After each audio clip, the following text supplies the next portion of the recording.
KUSN Sports Presentation. The Sweep In and Sweets of Coffeyville presents Coffeyville Community College Red Raven Football.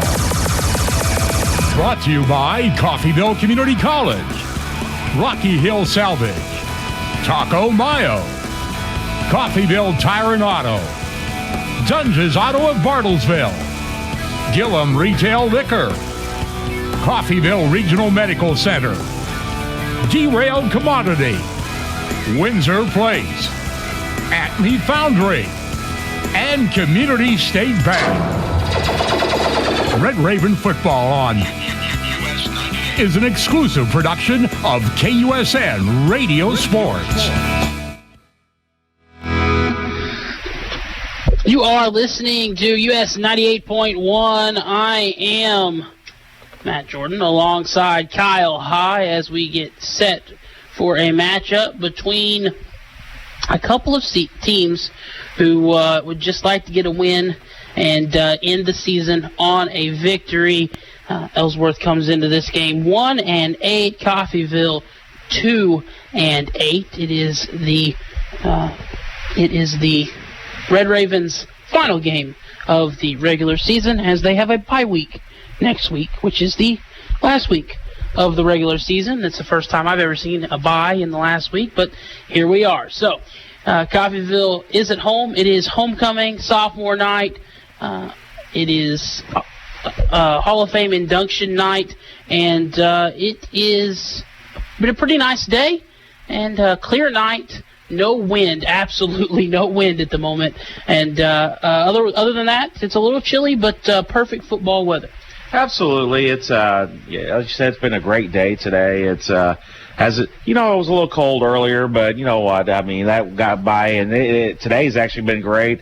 Upper 50s. Tomorrow's supposed to be even nicer. So, but it's going to be a good game tonight. And you're right. I've never seen a team go to a bye week, and then that's the end of the season. So basically, their season's ending tonight, even though they technically are on the bye next week. The season is over after tonight, and they will be taking on this Ellsworth team. So hopefully the Red Ravens could go out on a win this year. Yeah, absolutely. Finish the season 3-8 as opposed to 2-9. Ellsworth looking for their second victory of the season. Their one win came against Dodge City. Coffeyville's one of 2 wins came against Dodge City. Almost everybody's wins have come against Dodge City. Well, I don't think they have a win themselves, so that would be pretty accurate, or maybe just one win. If they've got one. They're 0-6 in conference and 0-9 overall. Okay, so yes, everyone's wins. At least one of them have come against Dodge City. Not a great year for the Conquistadors. But we're just a few minutes away from kickoff here. Again, it is Hall of Fame induction night, homecoming night, and the final night of season. Basketball got kicked off last night with a victory. There'll be first home game on Monday, or the girls will have their first home game on Monday. The men have their first home game on Wednesday. Wednesday is a little cross-state rivalry with Northeastern Oklahoma. That's right. A&M, NEO, as that regional rivalry there. Yeah, one of a few regular season losses that Coffeyville suffered last year was at NEO, and there's a lot of history between those two teams, both football and basketball. So NEO is a pit, and I'm not saying that as a bad thing. You go in there, it's a snake pit for visiting teams to go into NEO. So getting a win there is tough to begin with. So yeah. I can see why maybe they dropped a game last year. Coffeyville did not lose very many regular season games, finishing losing in the Final Four of the national tournament last year.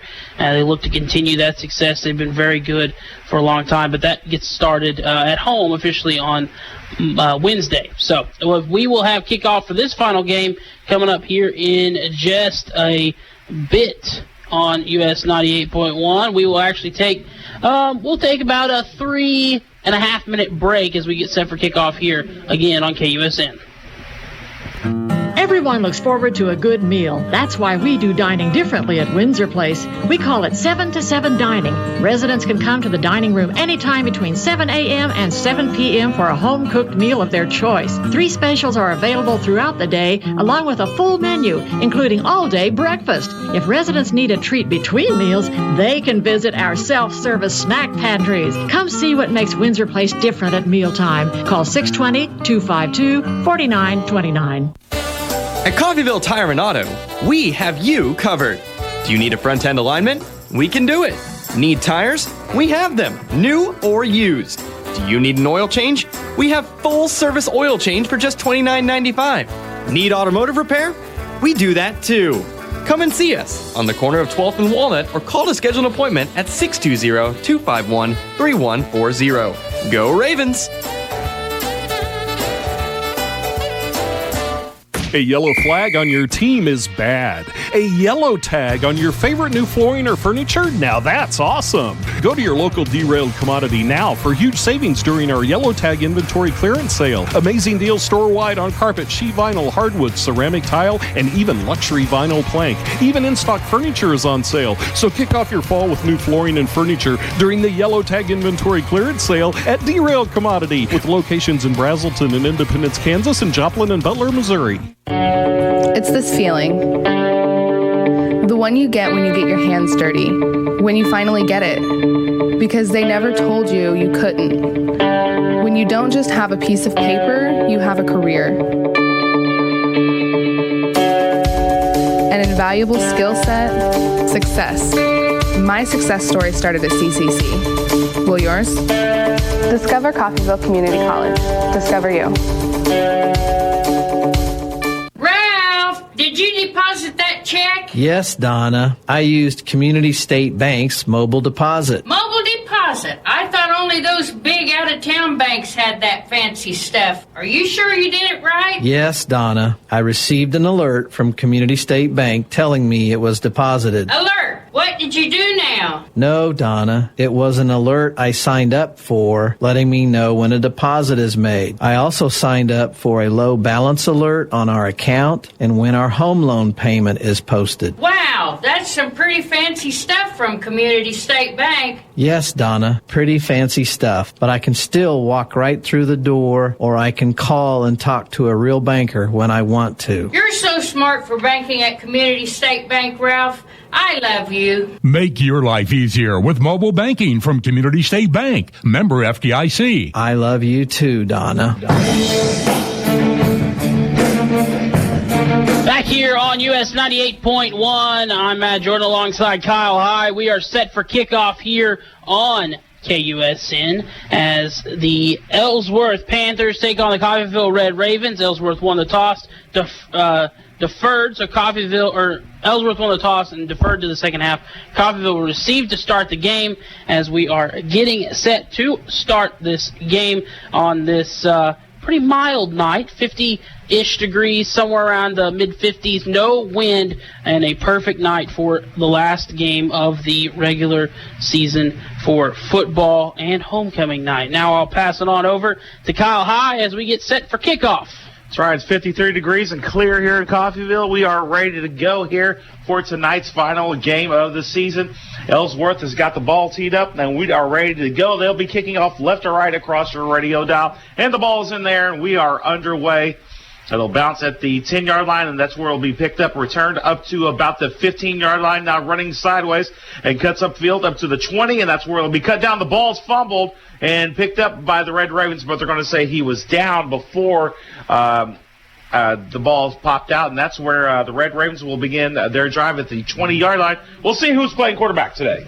And it appears that it's going to be Aubrey Williams starting the game. Last week, apparently, Cam Smith started the game in Garden City, so back to Aubrey this week, apparently. So it's going to be first down and 10. Shotgun formation, 2 backs in the backfield, and now 1 going out in the formation. That's going to be Fa'amatu. He catches the pass. He's up to the 20, to the 25, to the 30. He's to the 35, 40, up to the 45-yard line where he's shoved out of bounds. Pickup of about 25 yards for Fa'amatu. And it will be first down, Red Ravens ball at the 45-yard line. A good first play out the out the box for the Red Ravens. It's now going to be first down and 10, ball at the 45-yard line. Once again, shotgun formation for the Red Ravens. Here's going to be the handoff to Lee. Lee is swallowed up. Actually, the ball was kept by Williams on the fake handoff, the little option play. Gets him up to the 40-yard line, a pickup of 15 yards, and that'll be another first down. Ball at the 42-yard line. We are early on here. 14-14 remaining here in the first quarter of play. 3 wide receivers in this formation.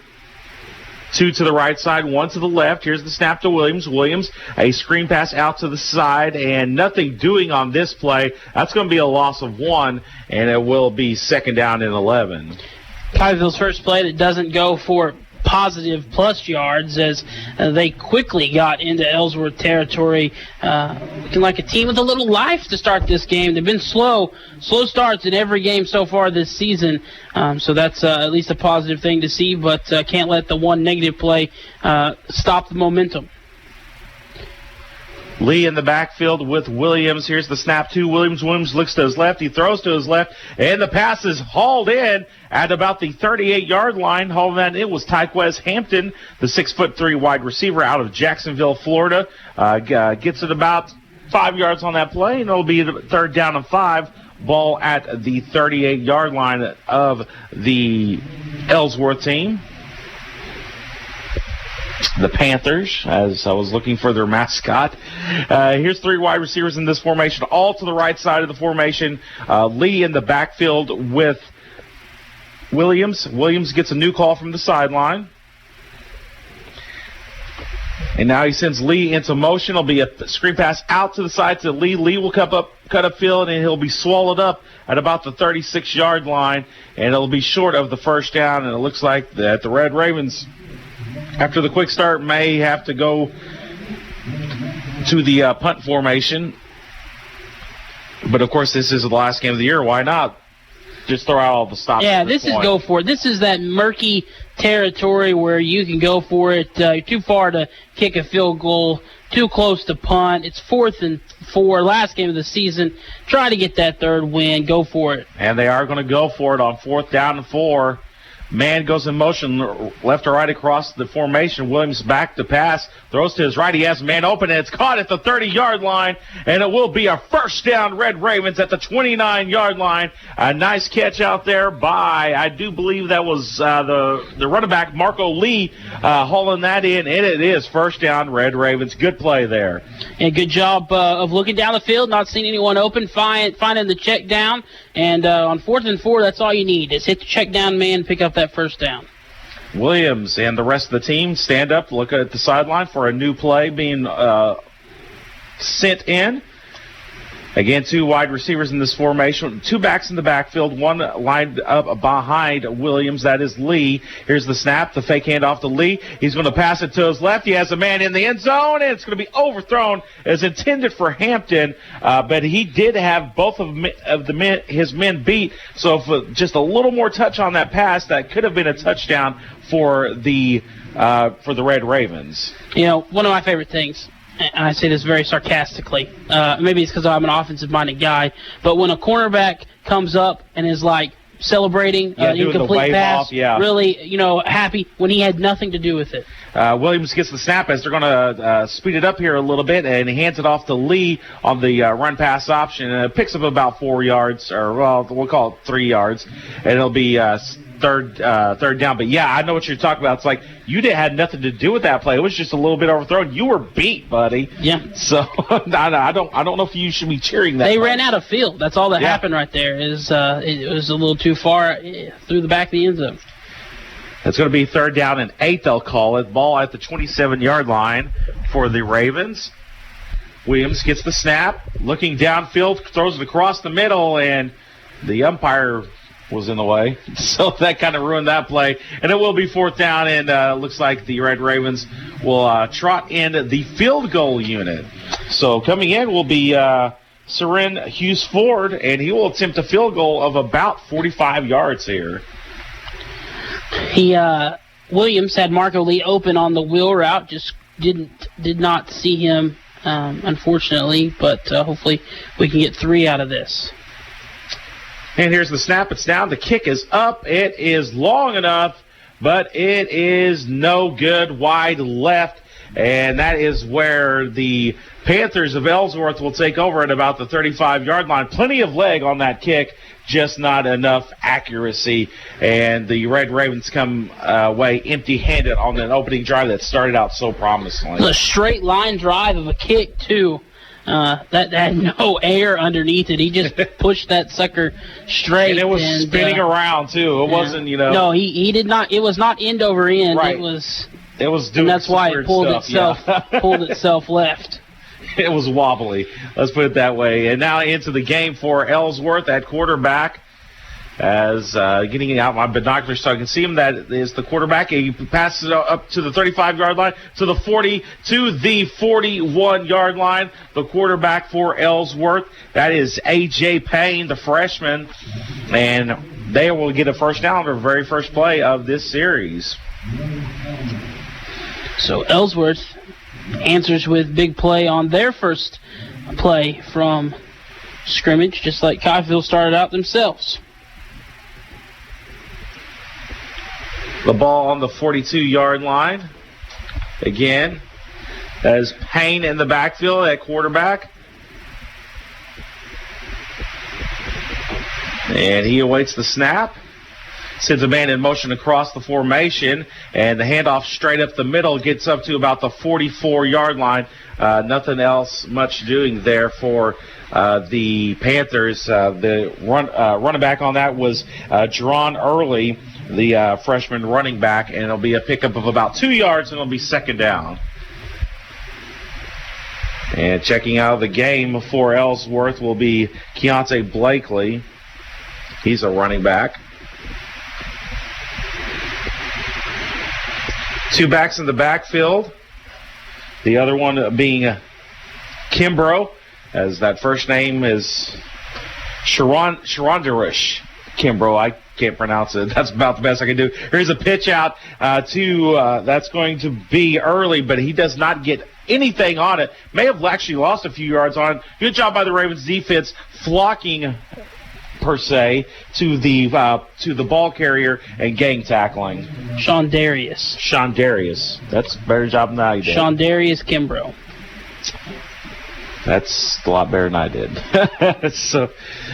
But of course I had to look at it really quick, yes. So wasn't able to study it very well. So Sean Darius Kimbrough is one of the backs in, and now they're going to go to a 3 wide receiver set here. 2 wide receivers to the left side, 1 to the right. Man goes in formation across the formation. That was Weiderman, and here's a pass to the left side. It's caught at about the 50-yard line and hauled down around the 49-yard line, the 48-yard line. Wow, that was a good spot. And they're going to give him the first down there, and it will be first down for the Panthers. And, wow, I thought he was down maybe at the 49, but they'll call it at the 48, and it'll be first down Panthers. And the Red Ravens defense needs to stiffen up here a little bit.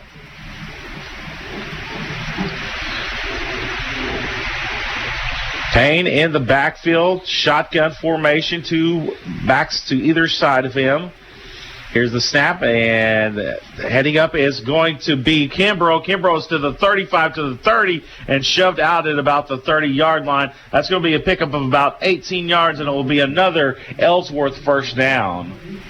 And now Ellsworth marching down the field here, kind of like what the Red Ravens were doing earlier. So hopefully for Coffeyville, the same thing happens where the drive stalls. But they're going to have to get a stop here. Ball at the 31-yard line officially. 7:40 remaining in the first quarter play. We are still knotted up at 0. Payne gets a snap, hands it off to Kimbrough up the middle. He's to the 20. He's up to the 15 and brought down right at the 15-yard line. A gain of about 16 yards. That's going to be another Panther first down. And right now, Kimbrough looking like one of the better backs so far, as he's carried it for 2 straight consecutive first downs. and almost 30 yards in just 2 carries. Now into the game is Maurice Whitlock. He is lined up next to Payne in the backfield. And he will get the ball, but he gets nothing. He's wiped out at the behind the line of scrimmage, a loss of about 2 yards, and it will be second down and about 12 yards to go. Ellsworth has back-to-back Montgomery County opponents for their last 2 games of the season. They've got Coffeyville, of course, tonight, and then they're back at home next week to face ICC. And ICC had a game earlier today against Highland. I have not checked the score. That's a top 20 matchup. Absolutely. I will see if I can't find that score.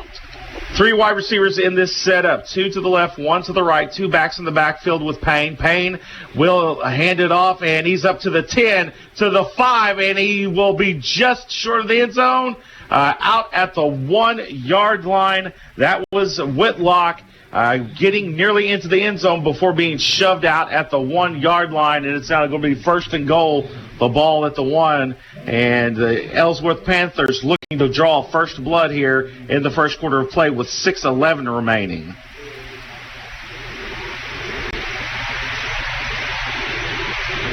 And about 15 seconds left on the play clock as Payne will bring the play in. I would almost reckon to see I don't know. I'd line up under center and sneak it here, but they're going to be in the shotgun formation to get 2 wide receivers. They'll hand it off up the middle. Nothing doing there. The Red Ravens defense saying no, not on this play. Nothing going there. Actually, a loss of about half a yard, and it'll be second and goal. Indy with a huge win today over Highland, 61-14. Wow, they didn't mess around today, did they? Nope. So, congratulations to the Pirates on another win. That's 3 straight for them. They had struggled to win. They had not, up until last week, had not won back-to-back games. Here is Payne. He'll hand it off up the middle. Nothing doing, but now the pile being pushed. We'll see where they actually mark him at. Where is he actually at? They're going to say, no, he is not in the end zone, that he was stopped at the 1-yard line. You got to blow the play dead at that point. Yeah, that was Jerron Early trying to get in the end zone. I mean, especially when you have the offense pushing the pile. At that point, I thought pushing the pile was illegal. So No. You can push the pile, but when the defense pushes back like that, there has to be a certain point where you see that this is not going to go anywhere, right, and you have to just blow the play dead. Well, and it's the funny thing is they let it keep going on for an extra while, and the Ellsworth players stopped playing because they all signaled touchdown before the whistle even blew. It's now going to be third and goal. Ball inside the 1-yard line. Handoff straight up the middle to Kimbrough, and he does not get in. They stop him right at the line of scrimmage. Good job by the defense. And that wasn't Kimbrough, that was Whitlock, and he was unable to get into the end zone, and it will be 4th down.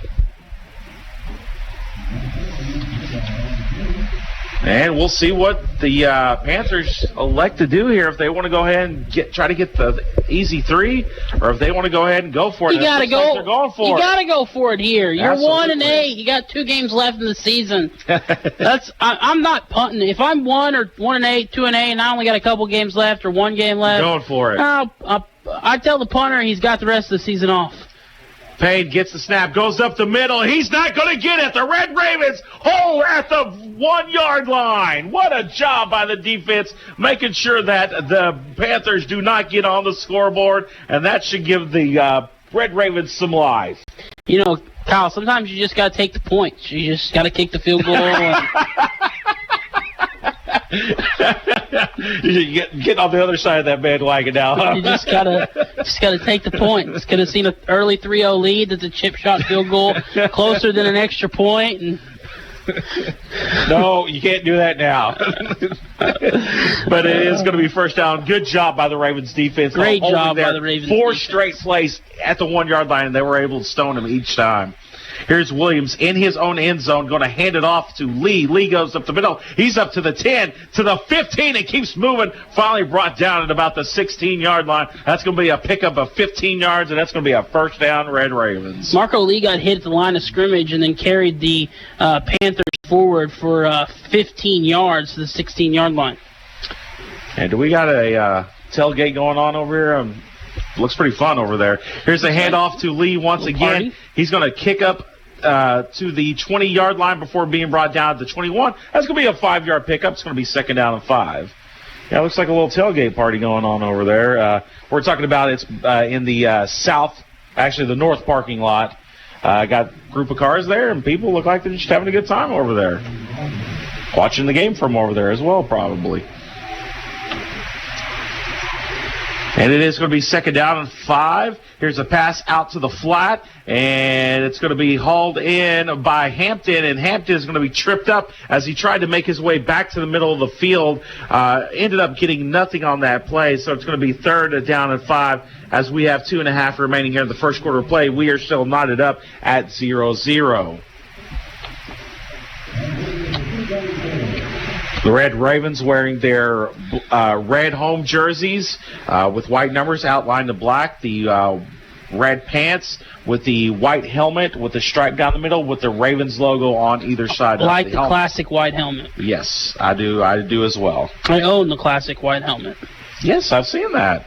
Here is Williams back to pass, looking downfield. He's going to throw a bomb down the right side, and it's going to be incomplete. And actually, it's going to be intercepted at about the 35-yard line. It's being returned up to the 40, to the 30, to the 25, and brought down at about the 23-yard line. And there are 10,000 flags on the field after that play. All 4 of them were thrown at the same exact time.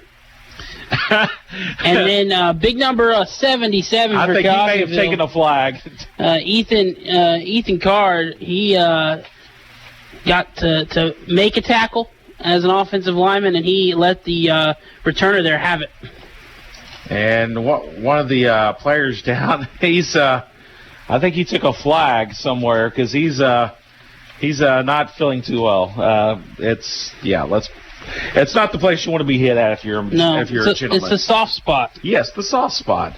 And those flags, man, if you've ever been hit with those things when they're hurled, those things hurt. They're weighed down pretty heavily. I lived with 2 officials. We used to throw the flags at each bean other. bags and the flags at each other. Yeah, so yes, they don't feel good. I know what they feel like. Even if you have protection on down there, it still hurts when somebody just flings it as hard as they can, like the referees seem to do nowadays. But it was so funny. I think there were 4 flags out there. 3 of them just came flying in different directions at the same time. It was holding on Ellsworth, so that's going to move them way back to about the 40-yard line. Unfortunately for the Ravens, though, they do lose possession of the football. That was a possession change penalty. It was on the return. So Ellsworth will start on their own 40-yard line as A.J. Payne will come back out, try to lead his team back down the field. $1:42 remaining here in the first quarter of play. Still no score between the Coffeyville Red Ravens and the Ellsworth Panthers. And we're waiting to see what the holdup is. There's no TV except the Red Ravens YouTube TV.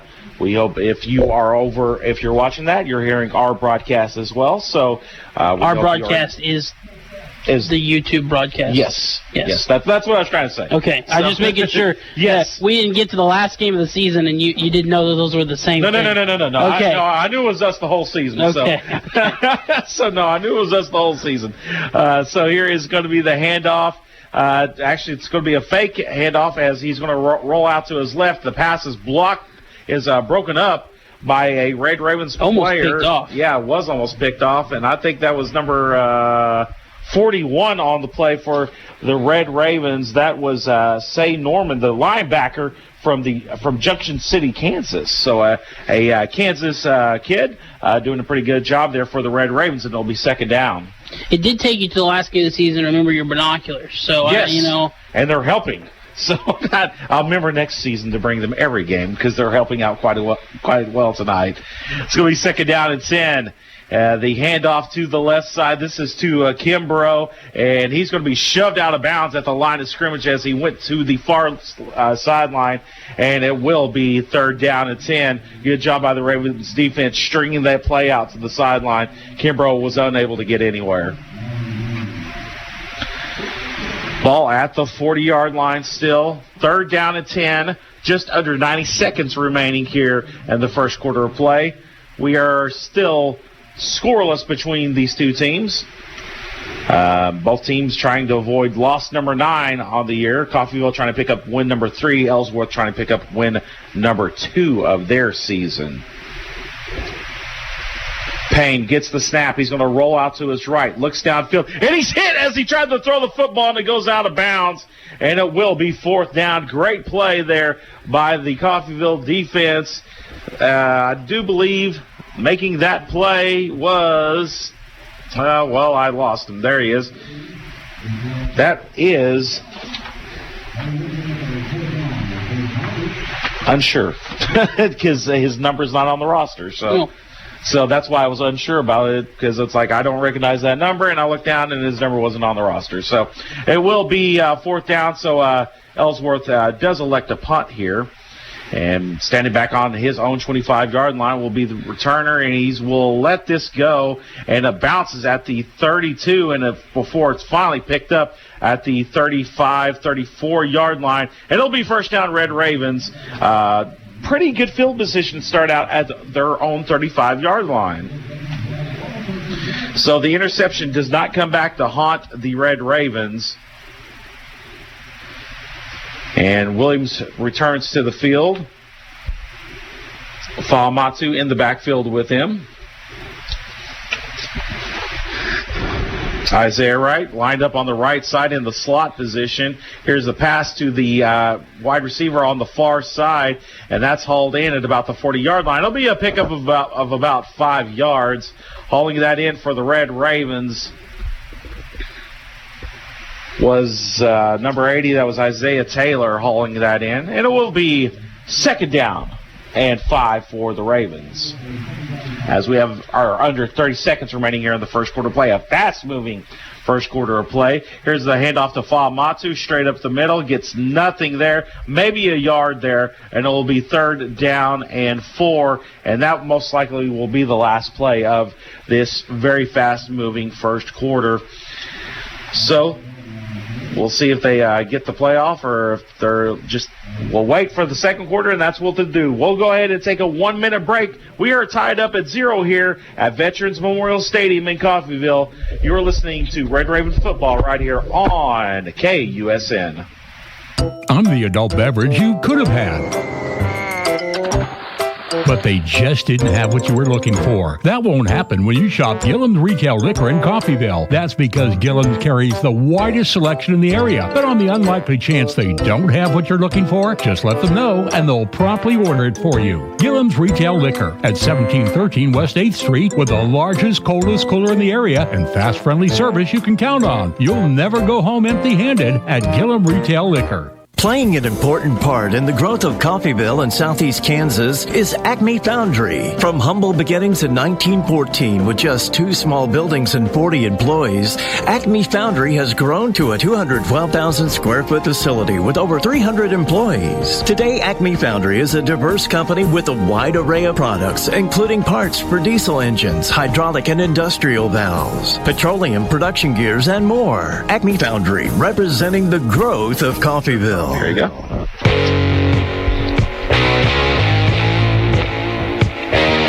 We're back here at Veterans Memorial Stadium, where the Red Ravens just ran a quick play as they came back a little quicker than usual, and it is going to be enough for a first down for the Red Ravens, as hauling in that pass was Taylor for 6 yards, and it'll be first down Red Ravens. Ball at the 46-yard line.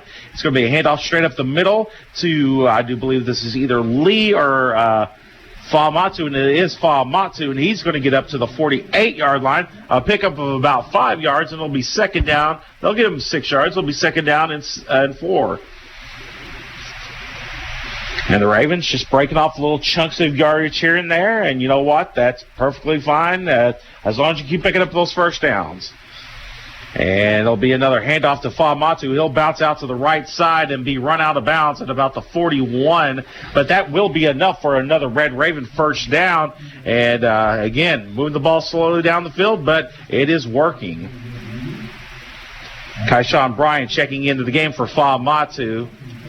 To give Fa'amatu a little breather there after 3 straight runs. Some stats over here from except for they just brought me the game against Garden City. Oh, yeah, that's not going to work. I don't know if I want to read those stats anyway. Here's the pass out to the right side, hauled in by Taylor. He gets up to about the 39-yard line, and it will be second down, a pickup of only 2. And were those the final game stats from? Yeah. Oh, yeah. And we know how that game ended, so.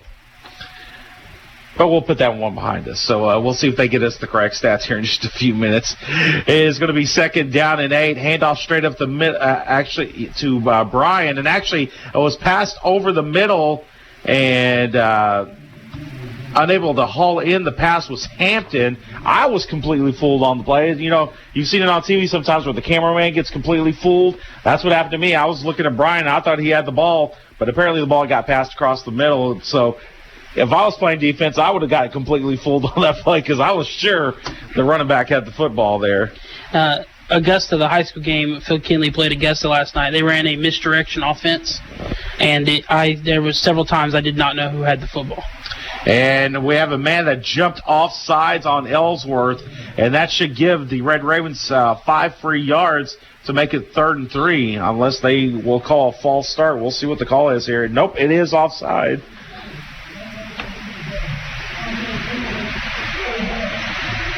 I guess they're going to say he was baited into jumping. Okay, so it will be now 3rd down and 13 for the Ravens, not 3rd and 3, as you very rarely see the offside signal on the offense. That's one of those weird times where they well, they called offsides on the offense? Yeah, well, he did the offside signal, you know, the hands on the hips.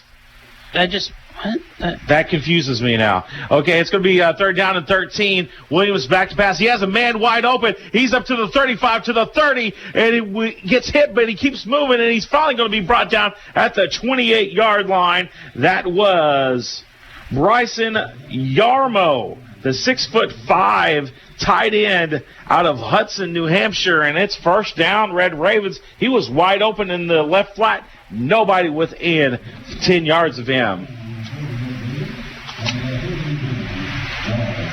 So it is first down, Red Ravens. Ball at the 28-yard line, and this is shaping up to be a nice little drive here for the Red Ravens. A good time-consuming drive, breaking off little chunks of yardage. Here's the handoff to Fa'amatu up the middle. He gets across the 25-yard line before being cut down into the 23-yard line, a 5-yard pickup, and it's going to be 2nd down and 5.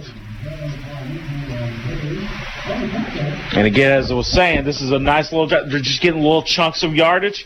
If you're getting about 5 yards of play, that's, you know, you're doing pretty good. But they got that big play there, though, that got them out of that 3rd and long, and it's been able to continue this drive.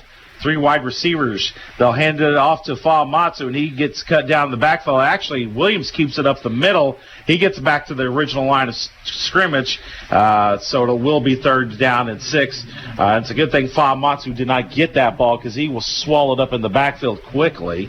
So that was a good play by Williams to pull the ball back and just try to go forward, even though he didn't get any yardage on it. It's better than a loss of about 5. Yeah, good vision by Williams there to make the right read. That happens to me in NCAA football sometimes. I make the wrong read, and my quarterback gets hurt. Dropping back to pass is Williams, and he was rushed out of the pocket quickly. He had to throw, and he threw it at the feet of his receiver at about the 23-yard line, and it will be 4th down and about 6 yards to go. Ball will be on the 23-yard line, so from here it would be around a 41-yard field goal attempt. But it looks like they're going to forego the field goal attempt, and the Red Ravens will go for it here. They are heading north to south, if you're interested in the direction they're heading back toward the town of Coffeyville. Here's the snap to Williams. He's going to throw to his right. It is complete. He makes it up to the 18, to the 15, and that'll be enough for a Red Raven first down. Nice job there by Isaiah Wright hauling in that pass, also making the play where he caught it and he had to make a cut move to get away from the defender. Otherwise, he would have been short of the first down, and he's able to get up to the 15. It's enough for a Raven first down and continue this drive. It was a good job. Yards after the catch. Right, the yak. Yak. And he yacked all over the field right there. That was a good move, cut back inside and pick up the first down. It's good field awareness as well to know where the first down line was. Exactly, because he was short if he'd gotten tackled right there. And now it looks like we're going to have a timeout called on the field. And it's going to be a timeout called by the Ravens. Let's go ahead and take a timeout with them. Let's take a 30-second timeout. You're listening to coverage of Red Ravens football right here on 98.1. Windsor Place has many residents who kept busy after retirement by staying involved in the community.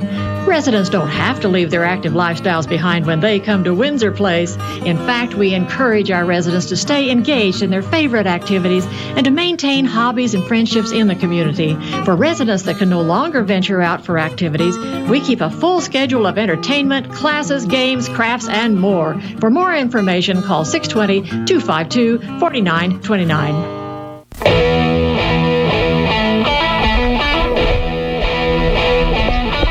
Back here at Veterans Memorial Stadium here in Coffeyville, where it is first down and 10 for the Red Ravens. The ball at the 15-yard line of the Ellsworth Panthers.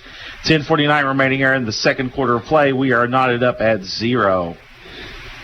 Williams in the shotgun formation, gets the snap. He'll hand it off to, fakes the handoff to Lee. A pass to the corner of the end zone. It's all in. Touchdown, Red Ravens.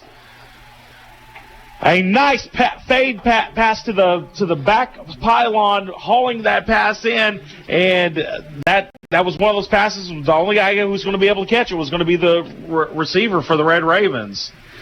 Yeah, one of the better throws we've seen Aubrey make all season long, and could not been put any better of a spot. I do believe that was Isaiah Wright hauling in that pass at the left back pylon, and it's 6-0 Red Ravens. Here comes Hughes Ford to attempt the extra point. The snap is down, the kick is up, and it is good. 10:42 remaining here in the second quarter of play. The Red Ravens strike first. They lead by a score of 7-0. Let's take a 1-minute timeout. You're listening to coverage of Red Ravens football right here on KUSN. At Taco Mayo, save lots of money on the classic value menu. Choose from 4 mouth-watering items for just $5. There's 10 items to choose from, like crunchy beef tacos, bean burritos, tostados, frosty cold drinks, and the most popular Potato Locos. It's an unbelievable value. Pick 4 items for a measly $5. You can choose additional items for just $1.25. While enjoying the game, stop in and feed the family without breaking the budget. Only at Taco Mayo in Coffeyville and Parsons. Kids don't have time to get sick. Whether you're a new mom, expectant mom, or been a mom for years, pediatrician Dr. Whitney Klein listens to kids and to parents, and that turns into a great patient experience. Kids can get routine healthcare checks such as wellness visits, immunizations, or care for illness and minor injuries right here at CRMC. To make an appointment with Dr. Klein at CRMC Medical Group, call 620-688-6566. That's 620-688-6566.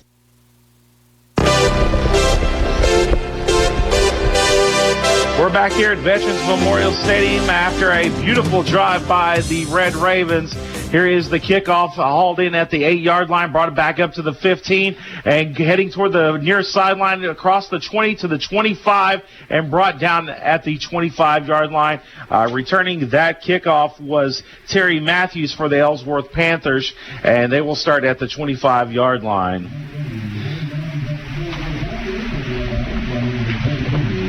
10:33 remaining here in the second quarter of play. The Red Ravens strike first, 7-0. So the defensive stop ended up helping out quite a bit, and the Red Ravens on top for the first time in quite a while in the game. It came off some pretty good throws by Aubrey Williams. Some good runs, good balanced drive. Now here comes the Panthers back. It's going to be Payne at quarterback, I do believe. And he'll try to hand it off. And there was a little confusion in the backfield, but they were able to get the handoff completed and running that ball for the Panthers. That was Mikael Hamilton, as they have just a whole host of running backs that they send in and out of the ball game. So they do quite a bit of substituting that I've seen already. Yeah, it's a whole stable of running backs, and Coffeyville is pretty much a 2 running back, 3 running back system. Here in a modified I formation, Payne gets the snap. He'll hand it off once again to Hamilton, and he'll get outside the hash marks, and he'll get up to about the 35-yard line. It'll be a pickup of about 7 yards. It'll be enough for a first down for the Panthers as we go under 10 minutes here in the second quarter.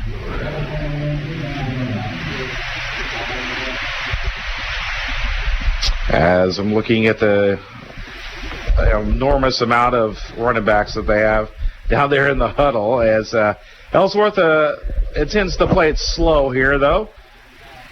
Payne has 2 running backs to him on either side in the shotgun formation. And the snap is low and almost recovered by the Red Ravens as the ball was on the ground, and the Red Ravens almost got it, but able to cover it up was Payne to save that from being a complete disaster for Ellsworth. I wonder if Payne has any baseball in his background, because the way he fielded that was almost like he was fielding a ground ball as low as that snap was. A little chopper up the middle, So it's going to be second down and 15. 9 minutes remaining here in the second quarter. Red Ravens on top, 7-0. And this cross-conference game with the Iowa Conference, that includes Iowa Central and Iowa Western. Here is a pass down the left side, and it's going to be too far out of bounds. And almost got to watch out there about hitting a receiver out of bounds. And then a shove afterwards. Luckily for the Ravens, that Dylan Gantz did not pick up a personal foul as he hit the guy after he was out of bounds, and he shoved him. And the referee being very lenient there. He was right there on top of it, and I know he probably heard the exchange of words, and that's why a flag wasn't thrown, because the official was right there. Right. Talking to the players as the little pushing was going on. So electing to let it go, so let him play here a little bit. Here is Payne back to pass, and he tries to throw a pass out to the right flat, and it was knocked away by a Coffeyville player. That once again is going to be Say Norman, the linebacker out of Junction City, Kansas. Good job. He just got his paw out there and just swatted the ball away as they tried to screen pass, and it's now going to be 4th down and 15, and Ellsworth will be looking to punt here. Coffeyville's defense, which has been one of their stronger parts of the team, or the strongest part of the team this season. Now, while they've given up a lot of points, they've spent a lot of time on the field, being very good tonight. Pearson back to receive the kick. He'll make a fair catch, and he catches it at the 33-yard line. And that is where Coffeyville will start on their own 33-yard line. Good job by the defense there, getting after a couple of big plays there by Ellsworth. They were able to get their offense off the field, and coming back into the game, Aubrey Williams, after that nice drive, that great pass to the post to the back pylon, that was able to get the Red Ravens a touchdown. And now we have confusion as the ball was snapped, and then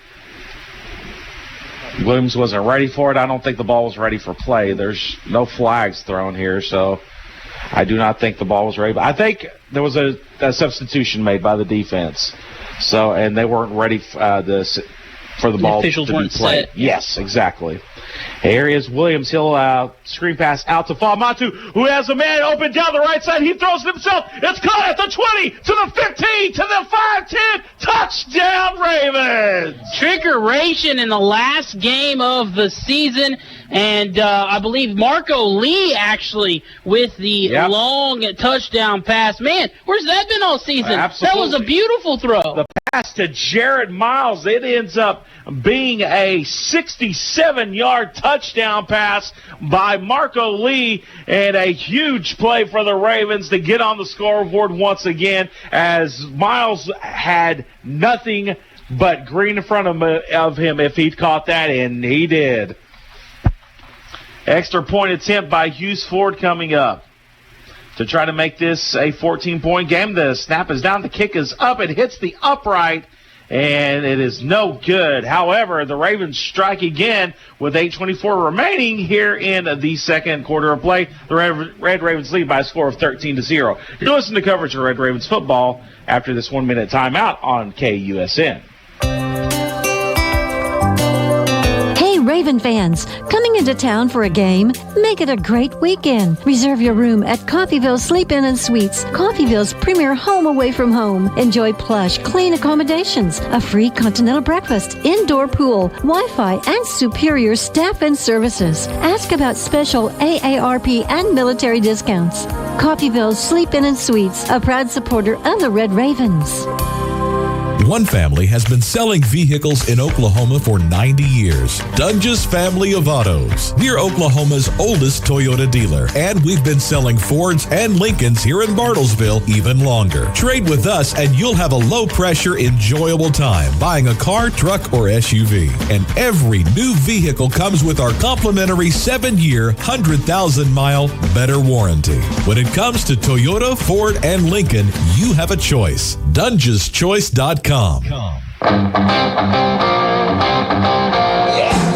are back here after the 67-yard pass by Marco Lee. The kickoff just been returned back to about the 35-yard line, as returning that for the Panthers was Maurice Whitlock, and it is going to be first down and 10 for the Panthers at their own 35-yard line. 8:17 remaining here in the second quarter play. The Red Ravens just struck on a huge play, and it's now 13-0 as the extra point hit the upright. And here's the snap, and Payne will keep it himself on the option read, and nothing doing there. He ends up losing about 4 yards on the play. Huge play there by Coffeyville, a whole host of Coffeyville players down there, including number 99 for the Red Ravens, big Jermaine Carmina, the 6'6" sophomore out of Los Angeles, California, 360 pounds. I would not want to be tackled by that guy at all. No, me either. I'm gonna add myself to the list of guys that probably don't want to be tackled by him. 6'6", 360. Yes. Yep. Count me out on that one. It's going to be second and 12 here. The snap back to Payne. He'll hand it off straight up the middle. Is the running back? He'll get up to the 45. Just short of the 45. Nope, they'll give him the 45-yard line, and that will be enough for a Panther first down. On the run there for the Panthers was Shondarius Kimbrough, and he gets a good pickup there and moves it up to the 45, first down. Payne, shotgun formation. He's got Kimbrough lined up to his right side. And here is the option read, and Payne will keep it. He's up to the 50, gets across the 50 to the 45 before being knocked down at the 40-yard line. That's going to be another pickup of 15 yards. A good read there by Payne to keep it himself, get upfield, and pick up another first down for the Panthers. Ellsworth's trying to answer themselves here as they find themselves down 13-0 real quick as we're past the halfway point of the second quarter, moving through the first half here. Payne bringing the play in from the sideline.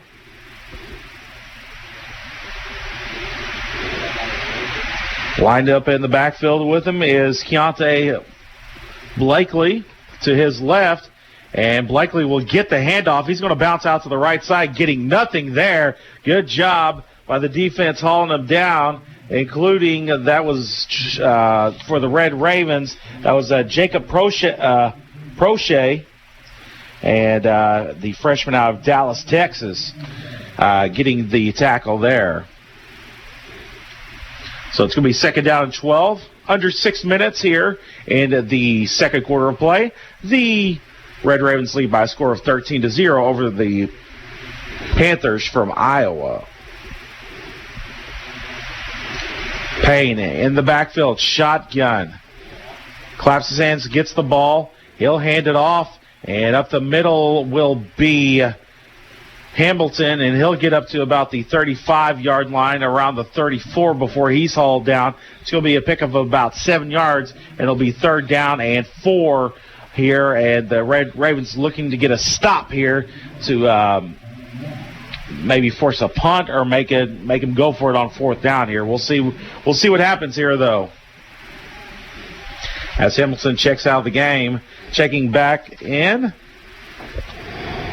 is they have a whole stable of running backs just running in and out. I mean, it's hard to keep up with all of them. It's going to be interesting to see when I get hopefully this game's first half stats. Who many people have ran the football? Payne has the ball. He's going to try to cut upfield, and he gets away. He's to the 20. He's to the 10. The 5 touchdown Panthers. As I think the Red Ravens defense got completely fooled on who had the football, and Payne kept it himself. And that's good for a 34-yard touchdown run for the Ellsworth Panthers. They're now on the scoreboard, and they answer the Red Ravens touchdown.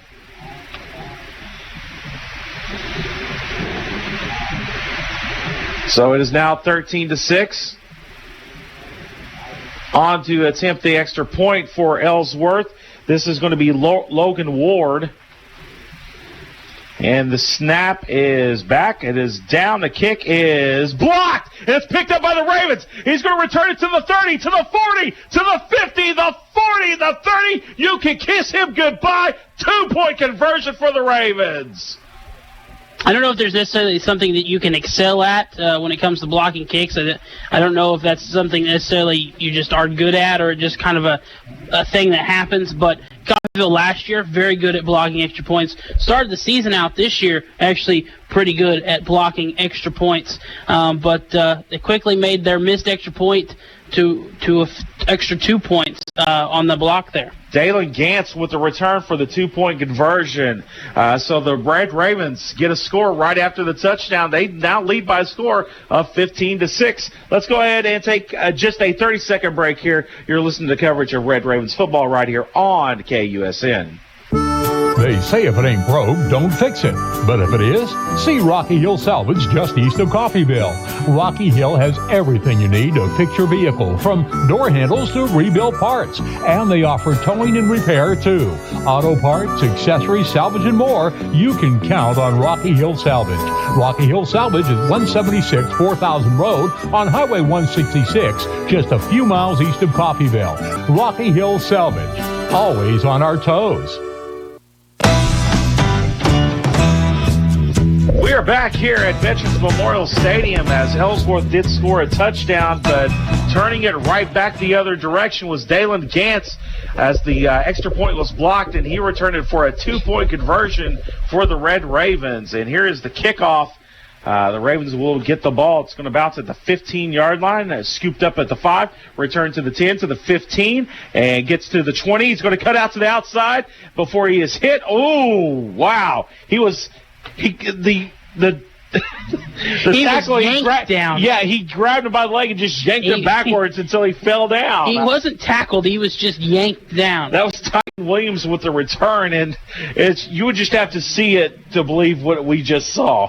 So it's going to be first down and 10 for the Red Ravens. Ball at the 26-yard line. Aubrey Williams back in the game. 4 wide receivers in this set, so a spread formation. One back in the backfield, and he'll keep it himself, and then he'll try to throw it out as a screen pass, and they're going to say it was forward pass. So a lot of motion there as they, play action. Then he kind of rolled out to his left and threw it, and that was almost That was almost a lateral. He threw that. That was a lateral. That was a lateral. So, Coffeyville's caught 2 breaks in this game. We know what the other one is, too. Here it is going to be second down and 10. 4.5 remaining here in the second quarter of play. 3 wide receivers, trips left, 1 to the right side. Williams gets the snap. He will hand it off to Brian, and he gets up to about the 39-yard line. That'll be enough for another Red Raven first down. Kyshawn Bryan finding a little hole there and able to squeeze through. He's kind of the speed back out of the 3 main running backs that the Red Ravens employ. He's kind of the little speed back that can hit the hole Change quickly. your pace back. Absolutely. He's in there right beside Williams, and he will get play action and a pass out to the left side. Incomplete. Keenan Gloss almost had that picked off. That just about bounced right into his hands. Yeah, Gregory Jean, that's who it was intended for. He got hit just as the ball got there. So it will be second down and 10.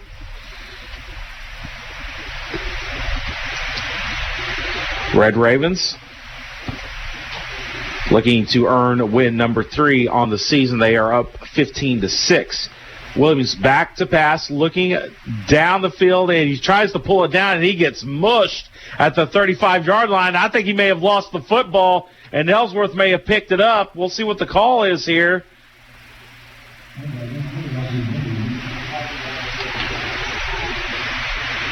And there's been no signal yet, and we have a Red Raven down as well. But the player was able to hop up, and so he'll be okay.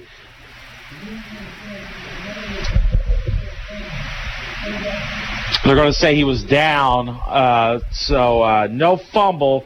And I kind of thought that, too. He still had the football, and his knee was down on the ground. So it's going to be third down and 10 here, 12 for the Red Ravens with 3:45 remaining. Williams steps back, and we're going to have, I think, a false start here on the Red Ravens. I'll move them back. It'll be third down and 17 yards to go. So now the drive starting to move backwards. Checking back into the game for the Ravens, Hampton. And they will send trips to the left side of this formation. Empty on the right side. So you got to kind of watch out for maybe a screen pass to that side with the one back in the backfield. Here's Williams back to pass. It is a screen pass up to the 30, and nothing much doing there. It's going to be a gain of nothing, and it will be fourth down. Ran into his own blocker there and got caught up and let the defender come in and make a tackle. But good call. They saw it too. Screenplay was open on that side of the field, and good job by the defense to recognize it. So Coffeyville forced a punt here. Back to return for Ellsworth will be Terry Matthews. He stands on his own 30-yard line. And it looks like Ellsworth is going to bring some pressure. Here's the punt, and it gets away, and it's a fantastic punt. It's going to be hauled in by Matthews there at the 33. He's going to get up to the 35, to the 40, to the 45, and he keeps moving to the 45-40, and he's to the 35-30, and finally brought down at the 25-yard line, and the ball did score it out. But I think it got recovered by Ellsworth. Oh, they're going to mark him down at the and they're going to say he was down. That 26. They fumbled, never even happened, that the ball was dead right there. And great play there by Matthews as he was flung around after he caught it back at about 33. He got flung back to the 28 but did not go down and was able to get upfield. And he had a wall of blockers, and he almost returned that to the house as the Ravens were able to recover somewhat to get him down at the 26. Yeah, it actually helped him that they weren't able to make that tackle, knocked him back a little bit, let him reset, kind of scan the field again, and then found some holes, made some good moves, and with 2:24 left, Ellsworth in prime position to make this a one-possession game again. And that seems to happen a lot. You'll see like a receiver, muff the kick or something like that, and that seems to almost help them sometimes because everybody starts closing in. They get out of their lanes. If you think about the most famous one, would be Deshaun Jackson beating the Giants when he muffed a punt to return it for the win. Here's the handoff to that is going to be Jerron Early, and he'll get about get a few yards on the play, and it'll be second down. Actually, he got back mainly to the line of scrimmage there. They'll give him 2 yards. 2nd and 8. 2 minutes remaining here in the second quarter of play. The Red Ravens lead by a score of 15-6. In the backfield with Payne is going to be Hamilton to his right and Early to his left, and being flung down in the backfield will be Payne. He gets sacked. Great play by the Ravens defense. Going to get credit for that sack is going to be number 47. That is going to be Myron Green, 6'3" defensive lineman. And timeout, Ellsworth. Timeout, okay. I was wondering. I was like, did they call a timeout or something? Timeout, Ellsworth. It is timeout, Ellsworth, and we're going to take it with them, a 30-second timeout right here on KUSN. Everyone looks forward to a good meal. That's why we do dining differently at Windsor Place. We call it 7 to 7 dining. Residents can come to the dining room anytime between 7 a.m. and 7 p.m. for a home-cooked meal of their choice. 3 specials are available throughout the day, along with a full menu, including all-day breakfast. If residents need a treat between meals, they can visit our self-service snack pantries. Come see what makes Windsor Place different at mealtime. Call 620-252-4929.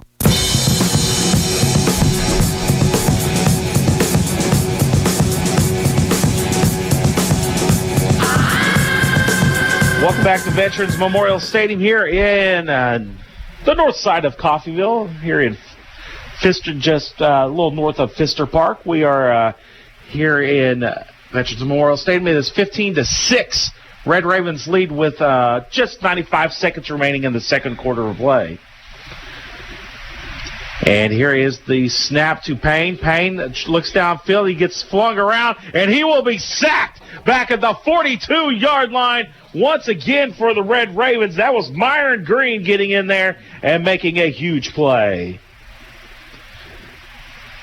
So it will be we'll have a timeout now called, I do believe, by Coffeyville, because they want to get a chance to get their hands on the ball again, and it'll be 4th down in 12. So let's go ahead and take another timeout. You're listening to the coverage of Red Raven football right here on KUSN. At Coffeyville Tire and Auto, we have you covered. Do you need a front-end alignment? We can do it. Need tires? We have them, new or used. Do you need an oil change? We have full-service oil change for just $29.95. Need automotive repair? We do that too. Come and see us on the corner of 12th and Walnut, or call to schedule an appointment at 620-251-3140. Go Ravens!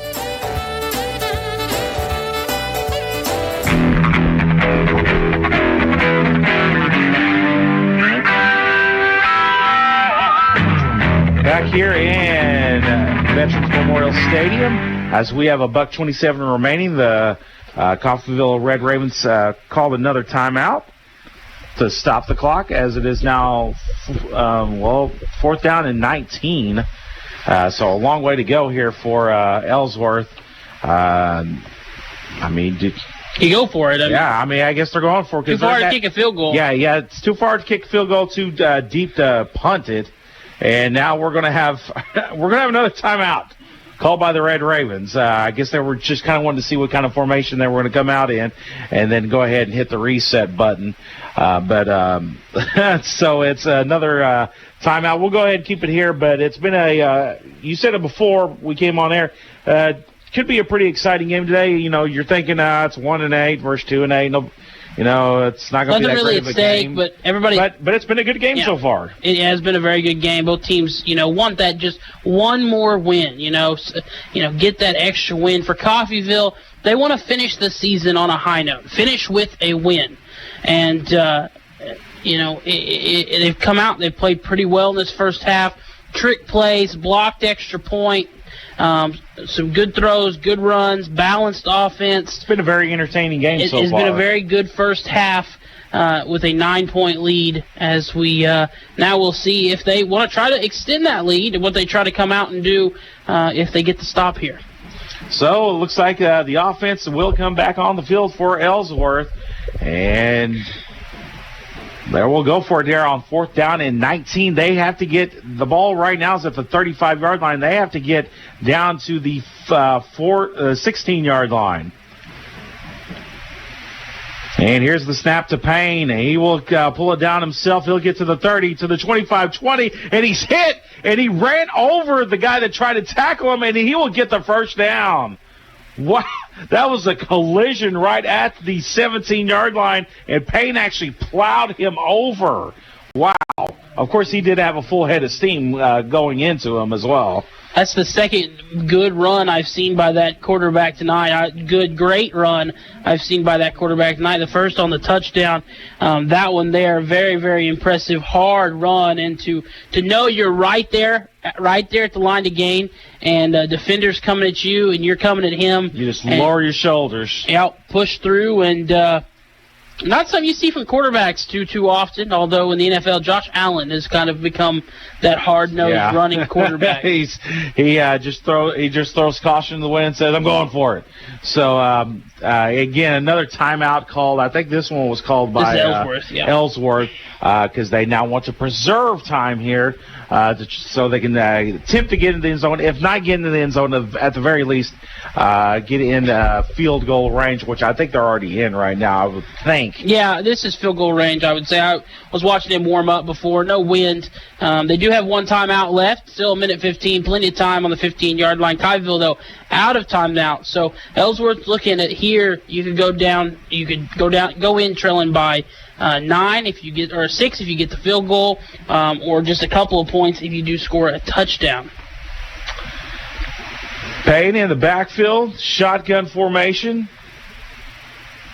The Ravens crowding the line of scrimmage, and here's the snap to Payne. He'll pitch it out. He's to the 15, to the 10, the 5, and will be brought down just short of the touchdown on the run there for the Panthers. I do believe that was Kimbrough on the run, and it's going to be first down and goal to go. The ball at the 1-yard line. 1 minute remaining, and Ellsworth, I think, is content to go ahead and let the clock run a little bit here, as they do still have the one timeout. But they probably want to run some clock now to get, if they want to score right before the end of the half. They do get the ball, I think, to start the second half, so they can try to get the back-to-back. Yes, they won the toss, so. And getting into the end zone. Yep, he ended up getting in at the very last second.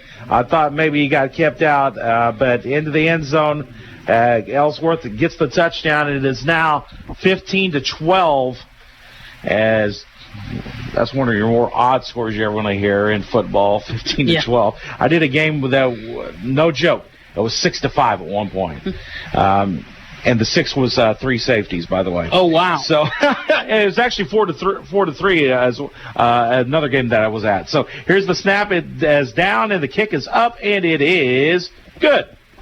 So with 35 seconds remaining here, the Red Ravens still lead, but the Panthers draw closer. It is now 15-13. Let's take a 1-minute break right here on KUSN.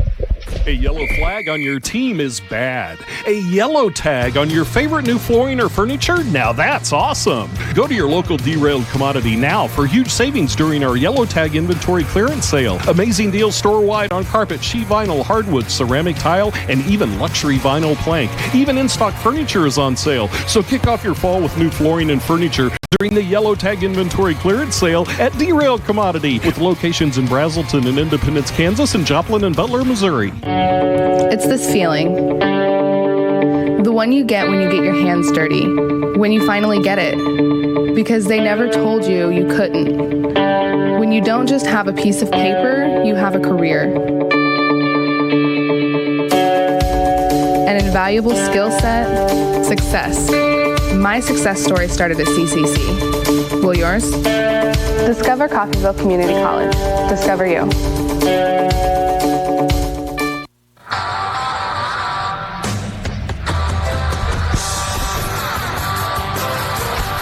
We're back here at Veterans Memorial Stadium where Ellsworth will now be kicking off. Kicking off for the Panthers will be Logan Ward, and the ball is in the air. It's going to be caught at the 15-yard line. Return to the 20, to the 25, to the 30. He squirts away up to the 35, and that's where he will be brought down. And the Ravens will have 28 seconds to work with here. We'll see if they just decide to go ahead and take a knee into the half, or if they decide they want to air it out. And we'll see what they decide to do here. Brad Weber will be in with us. Will be our halftime guest, discussing a lot of Ravens athletics and actually a very busy week coming up for the basketball teams. Lots of basketball coming your way. So if you're ready for basketball season, the Red Ravens have you covered coming up here next week. Here's the snap to Williams. He's going to pitch it back, and now a pass down the field. He has a man open. It's caught at the 30-yard line and brought down at the 25. That is going to be Isaiah Taylor, and now the Red Ravens are going to have to hurry down the field. They have no timeouts remaining here, and they're going to basically have to spike the ball here to stop the clock. Here's the snap to Williams, and he does spike it, and it will be second down and 10. A little more trickeration shown from the Red Ravens. And the clock shows 13.9, but I think the referee said 16 seconds. So the Red Ravens will get about 2 seconds put back on the clock. Here is Williams, the ball at the 26-yard line. He drops back to pass. He throws out to his left. It's complete to Hampton. Hampton gets to the 20, and he turns back into the middle of the field for whatever reason unknown, and that's going to end up running out the half for the Red Ravens. I don't know why he didn't try to get out of bounds, and that is the end of the first half as Hampton tried to cut back to the inner part of the field, and it ends up running out the half for the Red Ravens. So we are at halftime, and the Ravens lead by 2. They lead by a score of 15-13. We're going to go ahead and take a 4-minute break here, but when we come back, we'll have Brad Weber talking about all of the athletic things happening at Coffeyville. You're listening to coverage of Red Raven football right here on KUSN.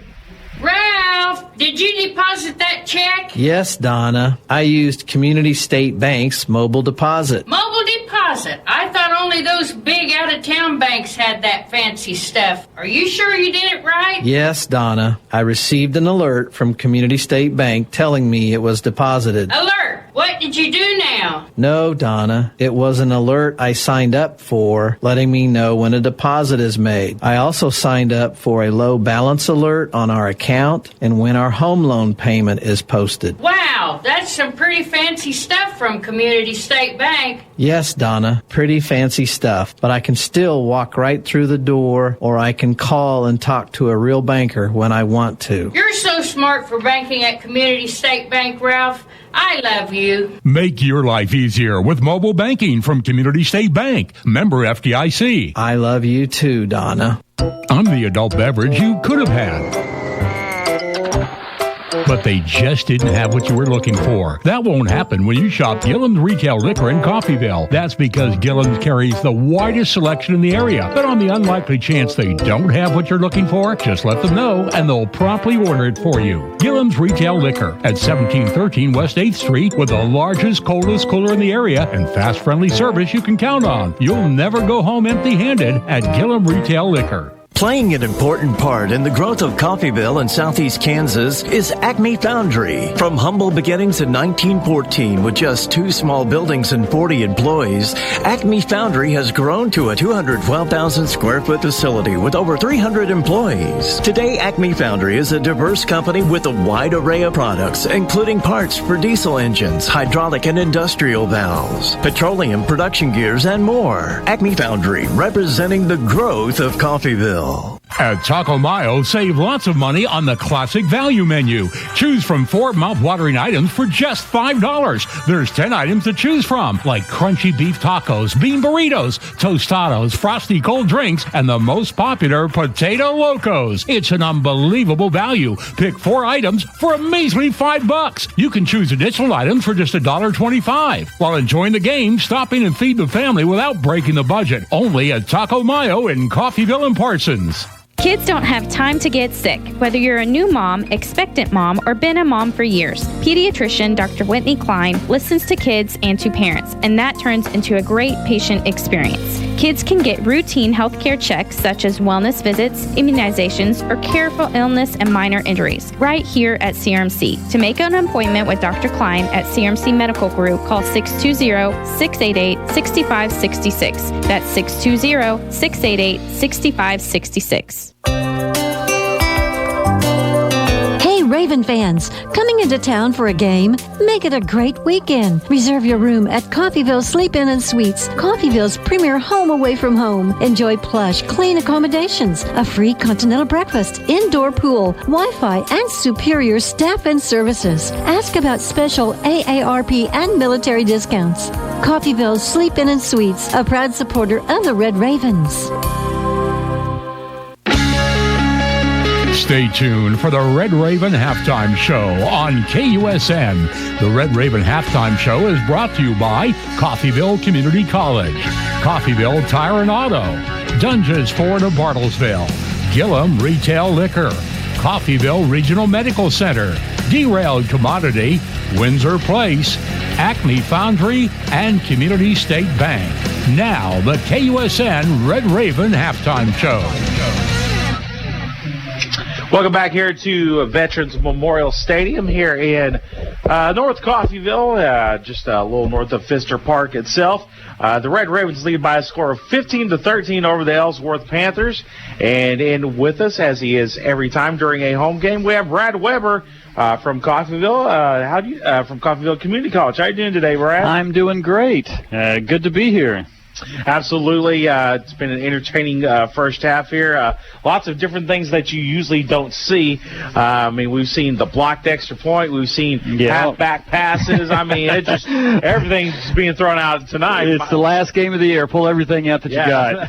Before you know, we'll see the wishbone maybe. Yeah. So I've seen plenty of that this year from Caney Valley. So I will know that when I see it. Hey, it's a very busy week coming up, especially for basketball for Coffeyville. But we'll talk about that in just a second. The men have played the past 2 days in the Cowley Classic and have walked away with wins both nights. The first night they kind of smacked around a JV team from Southwestern. Ended up winning, it's like 101-40. Yeah, they won by 40-some or 50-some points. Yeah. But today a much closer game, playing against Iowa Lakes, beating them 82-81. And the rumor is that they won that game on a half-court shot at the buzzer. At the buzzer is what I've heard. I haven't confirmed that with any of our coaches or players yet, but the word is that they won on a last-second shot, about a half-court shot at the buzzer. So yeah, it's that's always exciting. But coming up and the women won today as well. The women by did. 1 point. Well, also a 1-point win today.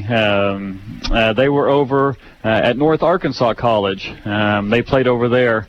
And won by a point. 66-65 was the score from the women's game. So Coach Turner, our new women's coach, starting off the season 2-0 so far. Absolutely. So yeah, that is over in Harrison, Arkansas. So that will give them a 2-0 record. But a busy week coming up for both teams. The women return home on Monday to start a very busy week of basketball. Yep, they have their home opener Monday night. The ladies take on Northern Oklahoma Tonkawa. They'll be coming up for a game. I think that's at 7 o'clock in Nellis Gymnasium there. So, like I said, we have a new women's coach, Coach Turner. Home opener, come on out. They're looking to go 3-0. Absolutely. Then both teams get the night off on Tuesday, but both teams then return to action on Wednesday as they welcome cross-state rival Northeastern Oklahoma A&M. Yep, it's always, kind of the border battle. I know we didn't play them in football this year. We have played them in volleyball a couple times, and I know in basketball it's always Always a good game against NEO. The men and women will play Wednesday night there in Nellis Hall. The women at 5 o'clock and the guys at 7. Looking to be a good game. I know our men's team was preseason ranked number 17, and they were picked to be conference champions this year, so the pressure's a little bit on them, starting off the season and trying to string some victories together here early. And I do believe those games will be carried right here on KUSN. So Connor Harbit will be on the call for those games. So we will have those on the air for you. If you are unable to get out to Nels Hall, you'll be able to listen to it here. But again, and then coming up this weekend, it is time for the Community National Bank Classic. Community State Bank Classic. Community State Bank. There's been so many banks I've dealt with this year.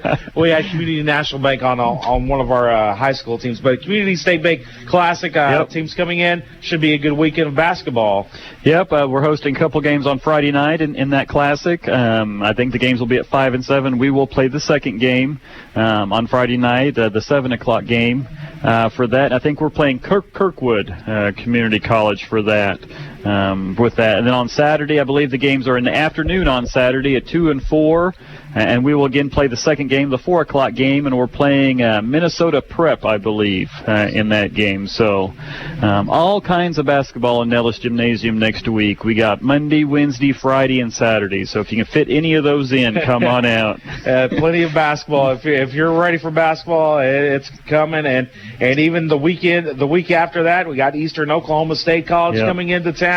And then after that, Southeastern Community College coming into town. So it's lots of basketball coming in. So if you're ready for basketball, Coffeyville has got it ready for you. So I also give a shout out on that Saturday, this coming Saturday. Obviously, we just talked about basketball, but we got volleyball. We got playoff volleyball going on in the Nellis East Gymnasium. We're hosting the region. Or the district, the district's Great Plains A, I believe is the exact wording for it. But some teams coming in, the 3 matches altogether. We play the first match. We play KCK. And then the second match is the 4 and the 5 seed. And I can't, off the top of my head, can't remember who those teams were. So if we win, we would then play in the third match the winner of the second match. So, and then whoever wins that overall goes to the national volleyball meet out in West Virginia, I believe. Wow, that's a long trip to West Virginia, but looks like the Lady Ravens, they're the number 1 seed here in this tournament. They are, and they're ranked 2 nationally, sitting on only two losses on the year, I believe. So it's looking really good, but obviously you take them one match at a time. Right, and one of those losses to the number 1 team was in the country. Number 1 so team, it's like that's not a slouch loss at all. So nope. But yes, we'll have volleyball in one gym and basketball in the other gym on Saturday. And so it's going to be parking's probably going to be at a premium that day, it's pick your poison. It's like, right. You can go from one to the other. So it's when you have both going on in the same building at the same time, it's going to lead to a lot of traffic. But you know what? That's the kind of traffic that you'd like. That's what you like to have. So you can't say there's nothing to go do. Yeah, exactly. It's going to be a fun Saturday in Coffeyville. Lots of volleyball, lots of basketball going on campus. So any other activities going on sports-wise, or is soccer finished up? Neither the men's or the women's team were able to quite reach into the playoffs, but they did finish their seasons off. Cross country just wrapped up. Coach Wood had the cross country runners over at Allen here last week for their region championships. For that, so that's kind of finished up. We're here tonight finishing up football, right. So we're kind of, turning the page, going towards those winter months where it'll be just kind of basketball now for a while. There we go, and nothing wrong with that. We love some basketball. All right, well, Brad, thank you very much for coming in, talking about all the events going on, but, it may be just basketball, but there's a lot of it coming, so it's going to be a lot of fun coming up in the coming months. Thank you very much for coming on today. We appreciate it. Thanks for having me. All right. That is Brad Weber with Coffeyville Community College. We're going to go ahead and take a 5-minute break here. You're listening to coverage of Red Raven football right here on KGGS. One family has been selling vehicles in Oklahoma for 90 years. Dunges Family of Autos. We're Oklahoma's oldest Toyota dealer, and we've been selling Fords and Lincolns here in Bartlesville even longer. Trade with us and you'll have a low-pressure, enjoyable time buying a car, truck, or SUV. And every new vehicle comes with our complimentary 7-year, 100,000-mile better warranty. When it comes to Toyota, Ford, and Lincoln, you have a choice. DungesChoice.com. Everyone looks forward to a good meal. That's why we do dining differently at Windsor Place. We call it 7 to 7 dining. Residents can come to the dining room anytime between 7 a.m. and 7 p.m. for a home-cooked meal of their choice. 3 specials are available throughout the day, along with a full menu, including all-day breakfast. If residents need a treat between meals, they can visit our self-service snack pantries. Come see what makes Windsor Place different at mealtime. Call 620-252-4929. They say if it ain't broke, don't fix it. But if it is, see Rocky Hill Salvage just east of Coffeyville. Rocky Hill has everything you need to fix your vehicle, from door handles to rebuilt parts. And they offer towing and repair, too. Auto parts, accessories, salvage, and more. You can count on Rocky Hill Salvage. Rocky Hill Salvage is 176 4000 Road on Highway 166, just a few miles east of Coffeyville. Rocky Hill Salvage, always on our toes. At Coffeyville Tire and Auto, we have you covered. Do you need a front-end alignment? We can do it. Need tires? We have them, new or used. Do you need an oil change? We have full-service oil change for just $29.95. Need automotive repair? We do that too. Come and see us on the corner of 12th and Walnut, or call to schedule an appointment at 620-251-3140. Go Ravens! A yellow flag on your team is bad. A yellow tag on your favorite new flooring or furniture? Now that's awesome. Go to your local Derailed Commodity now for huge savings during our yellow tag inventory clearance sale. Amazing deals store-wide on carpet, sheet vinyl, hardwood, ceramic tile, and even luxury vinyl plank. Even in-stock furniture is on sale. So kick off your fall with new flooring and furniture during the yellow tag inventory clearance sale at Derailed Commodity, with locations in Brazelton and Independence, Kansas, and Joplin and Butler, Missouri. It's this feeling. The one you get when you get your hands dirty. When you finally get it. Because they never told you you couldn't. When you don't just have a piece of paper, you have a career. An invaluable skill set, success. My success story started at CCC. Will yours? Discover Coffeyville Community College. Discover you. Did you deposit that check? Yes, Donna. I used Community State Bank's mobile deposit. Mobile deposit? I thought only those big out-of-town banks had that fancy stuff. Are you sure you did it right? Yes, Donna. I received an alert from Community State Bank telling me it was deposited. Alert! What did you do now? No, Donna. It was an alert I signed up for, letting me know when a deposit is made. I also signed up for a low balance alert on our account and when our home loan payment is posted. Wow, that's some pretty fancy stuff from Community State Bank. Yes, Donna, pretty fancy stuff, but I can still walk right through the door, or I can call and talk to a real banker when I want to. You're so smart for banking at Community State Bank, Ralph. I love you. Make your life easier with mobile banking from Community State Bank. Member FDIC. I love you too, Donna.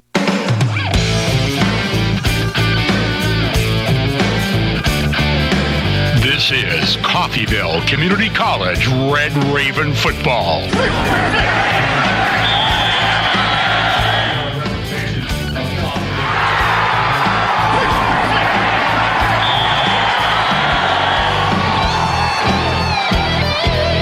The Sleep In and Suites in Coffeyville presents Red Raven football on KUSN. Brought to you by Coffeyville Community College, Taco Mayo, Coffeyville Tire and Auto, Dungeons Ford Toyota of Bartlesville, Gillum Retail Liquor, Coffeyville Regional Medical Center, Derailed Commodity, Windsor Place, Acme Foundry, and Community State Bank.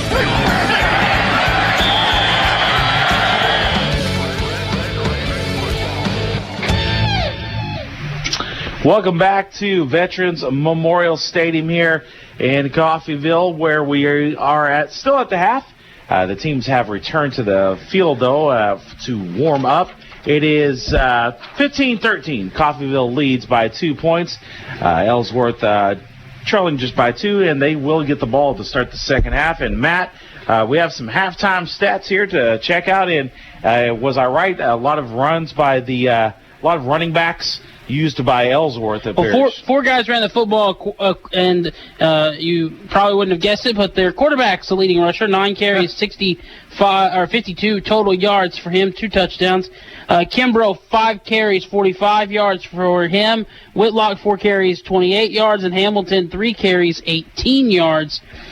Payne is 2 of 6 passing for 23 yards. He has been sacked once, and he's also thrown an interception.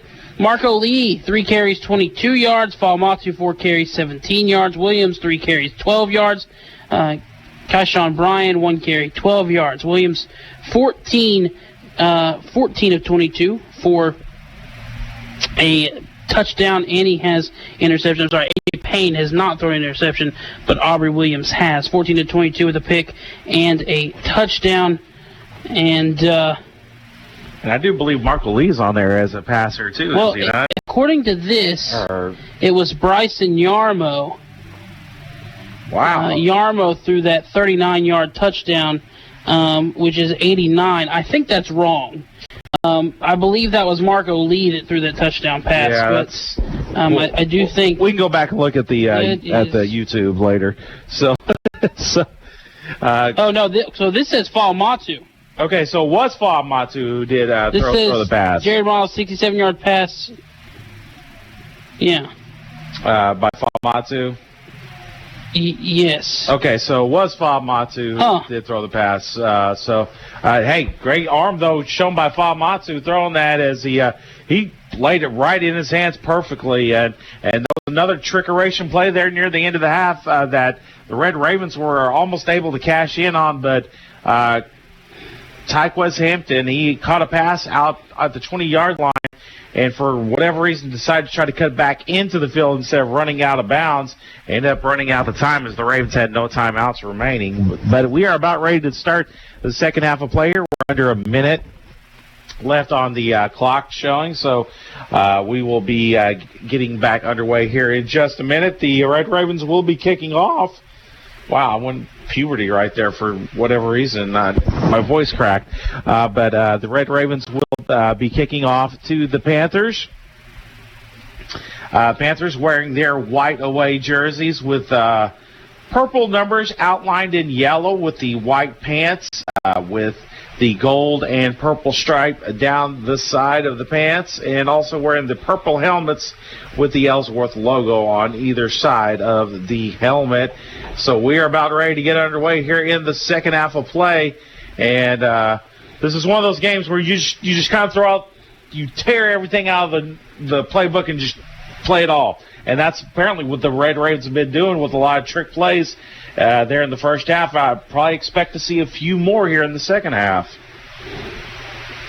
So kicking off for the Ravens will be Hughes Ford. And we are about underway. Red Ravens kicking off right to left across your radio dial. And we are underway in the second half of play.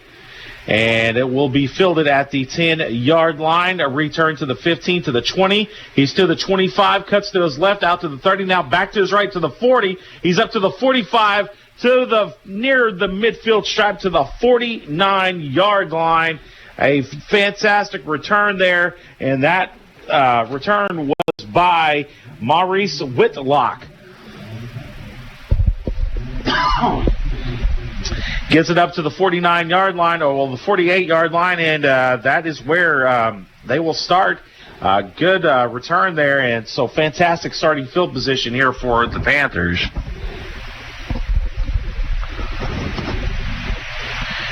Here is Payne. He's back in at quarterback. And he gets the snap. He'll hand it off to Kimbrough, and Kimbrough will get up. Well, he'll get nothing there. And he's pulled down by a whole host of Ravens. But it looks like the main guy that pulled him down, that is going to be, well, I couldn't tell who that was because it looked like it was 15, and I know it's not him because he's the quarterback. So, but anyway, it is going to be 2nd down and 10. Nothing on the run there for Kimbrough. And we are just nearly 1 minute into this third quarter of play. And here is Payne. He's going to take it up to the 45, to the 40, to the 30. He's to the 25 before running out of bounds. Payne keeping it on the quarterback keeper on the option. And he will get a huge gain all the way up to the 35-yard line. Another first down for Ellsworth. And that play seems to be working quite a bit where the Ravens are not quite sure what to do with the quarterback keeper on the option. And that's why the option's one of the most dangerous, to me, still one of the most dangerous plays because there's so many things you can do. You can pitch it, you can keep it, you can hand it off straight up the middle, right it. So if you run the option well, you can confuse a lot of teams. Georgia Tech, Navy. Yep, exactly. Here's a handoff to the right side. Nothing doing there for the Ellsworth offense as the run there was by Michael Hamilton, and it's going to be 2nd down and 10. And you're right. And another team, Army, and sometimes Virginia Tech, they don't run that kind of offense, but it seems like anytime Virginia Tech and Georgia Tech play, you always end up with a massive running contest. So it's always interesting to watch those two teams go at it. And they always seem to play a Thursday night game on ESPN, it seems like. So it is going to be 2nd down and 10, 12:45 remaining here in the third quarter play. Handoff straight up the middle, and wow, running into a brick wall was Whitlock. He got smashed just as he got back to the line of scrimmage. And it was he was running, and all of a sudden he was not. There was no give there. Nice play by the defense to stop Whitlock from getting nothing there, and it's going to be 3rd down and 9. The Coffeyville defense looking to get a stop here. We do not know if they're at field goal range. Right now, I'd say no. It'd be quite of a field goal, probably around 40 yards as of right now, where the ball would be at. Here's the snap to Payne. Payne is going to step up in the pocket. He throws it to the end zone, and it is swatted away. Good job by the defense there. Making the play there for the Red Ravens was Demarius Farmer, as he was able to swat the ball away from the receiver, and it will be 4th down for Ellsworth. Good job by the Ravens defense, including Farmer on that play, swatting the ball away. And the offense does return to the field for Ellsworth, so they will go for it here on this 4th down. And we'll see if they can't get a stop here. 2 wide receivers to the right side of the formation. Here is the handoff. Trying to get upfield. It's going to be the running back, and he is going to be running out of bounds at the 15-yard line. But it will be enough for a first down by like a foot. Wow, he is barely able to get the first down. On the run there was Hamilton, and it is now 1st down and 10. The ball at the 15-yard line, so the defense cannot get the stop. And Ellsworth now looking at a chance to take the lead here as they are inside the red zone.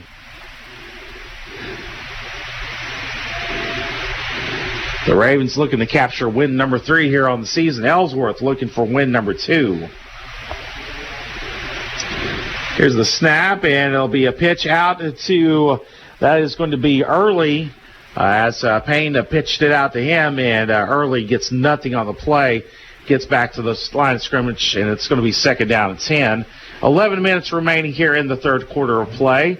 The Red Ravens lead by a score of 15-13. Ellsworth looking to try to take the lead here. They probably are in field goal range now with the ball being at the 15. So they could take the lead with a field goal if they are unable to get into the end zone here or not get a first down to continue the drive. They only need to get up to the 5-yard line to get another first down.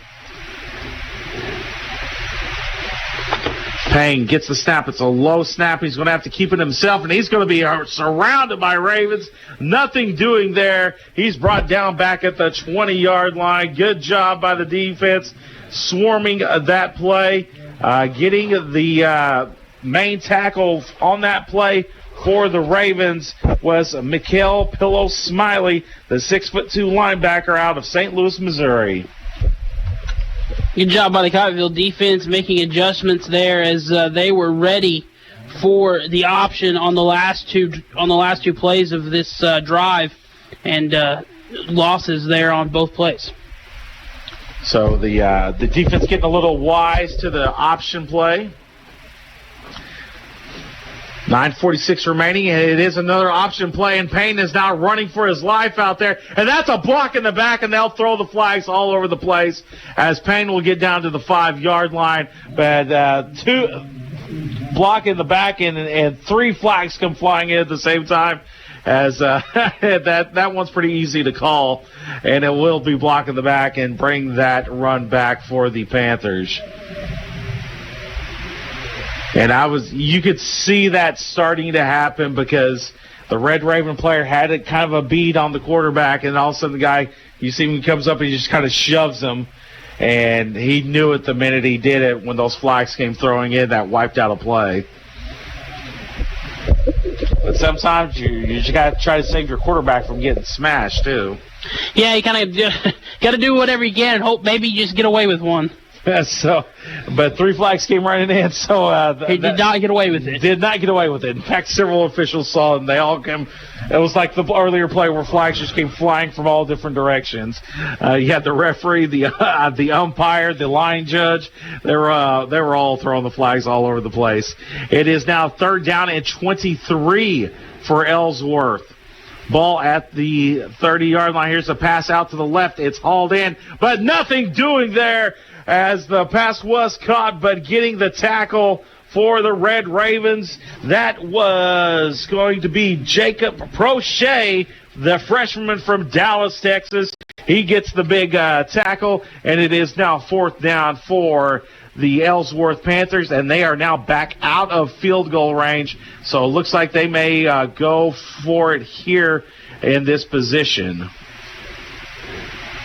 So the penalty ended up being costly as it did take them out of field goal range, and now they're going to go for it here. 4th down and 23 yards to go. They got to get to the 5-yard line. The ball's on the 28.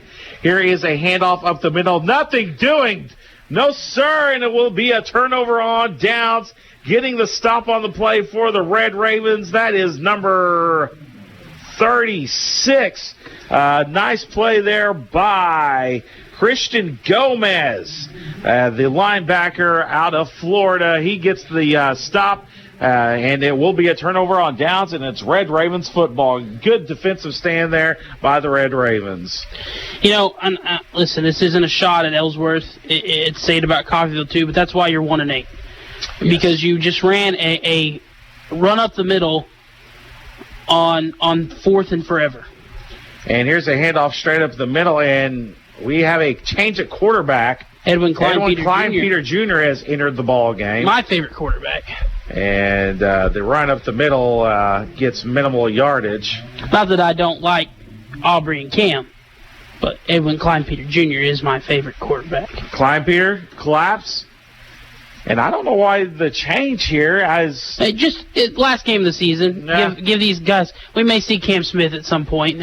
Just give these. Aubrey got the first half and a little bit of the third quarter, and now Klein-Peter's in. Klein-Peter will hand it off to Marco Lee up the middle, and he'll get up to about the 32-yard line as that first play got a couple of yards as well, and it's going to be 3rd down and about 6 yards to go here. And I could see, you're wanting guys to get playing time, but Aubrey was playing very well, and I don't see the point of taking him out as he was kind of in a rhythm. And now it's going to be a false start on the Ravens. They'll back them up 5 yards. It'll be 3rd down and 11. And that's probably right there what I was talking about, as rhythm has been interrupted, as the center was probably used to the cadence, and the whole offense line used to the cadence of Aubrey Williams for tonight. Also, you bring Kleinpeter in, who, again, I do like Kleinpeter. He's been the guy that he got some points on the board against Garden City for Coffeyville, but it's the change in cadence now. Kleinpeter back to pass. He's going to throw it down the left side of the field, and it's going to be overthrown. It was intended for Hampton, and again, you got these DBs for listen, I guess it's incomplete. Ellsworth, but they're doing the waving thing like they've done something. Yeah. I mean, I could see being excited, but don't act like you actually made a play on the ball or something. It was overthrown, and they're out there doing the airplanes and, waving their arms around. It's like, calm down, guys. So, anyway, back to return for Ellsworth. If he would just turn my way a little bit, I'm looking right at him. But here's the punt in the air, and it will be fair caught at about the 36-yard line. And that, again, was Terry Williams getting the fair catch there. He would not turn my way, just a little bit where I could see that second number on him. I could see the 8 clearly, but I couldn't see the rest, the other number. It was kind of obscured. But it is now going to be 1st down and 10, the ball at the 37-yard line. And we'll see what the Coffeyville defense can do here, if they can force a quick 3-and-out, or just to make sure that Ellsworth cannot get back onto the scoreboard. And looking at the Ellsworth line, look at number 79 from Ellsworth. That is a humongous human being down there. I would not want to mess with that gentleman. I would say yes, sir. Hey, here's the snap to Payne. Hand off up the middle, up to the 45, to the 50, across the midfield stripe, and down at the 47-yard line. That's going to be a big gain of about 15 yards, and it's going to be 1st down, Ellsworth. Ellsworth has been able to move the ball nicely in between the 20s tonight, but it seems like once they start getting to the red zone, they start having some issues. I mean, listen, this game is tied, or would be tied, or it could be an Ellsworth lead if it wasn't for the blocked extra point. That's the difference in this game. Absolutely. 15-13, Coffeyville leads. 6 minutes remaining.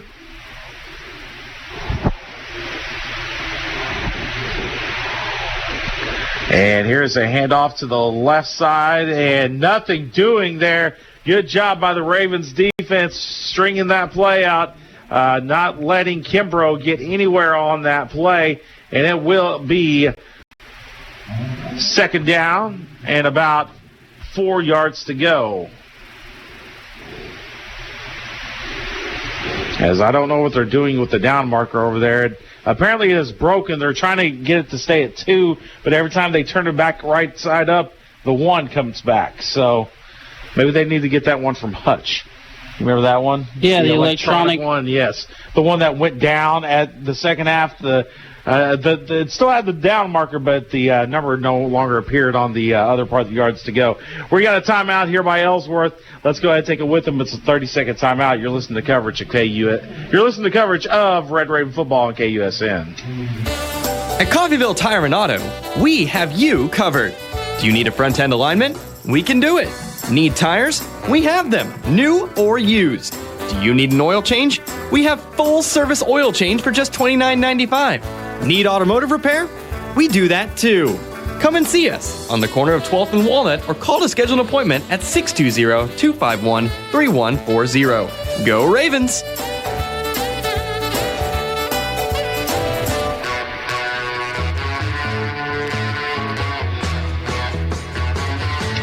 We're back here in Coffeyville at Veterans Memorial Stadium, where right now the Ellsworth Panthers are facing a 2nd down and 14 with 5:26 remaining here in the third quarter of play.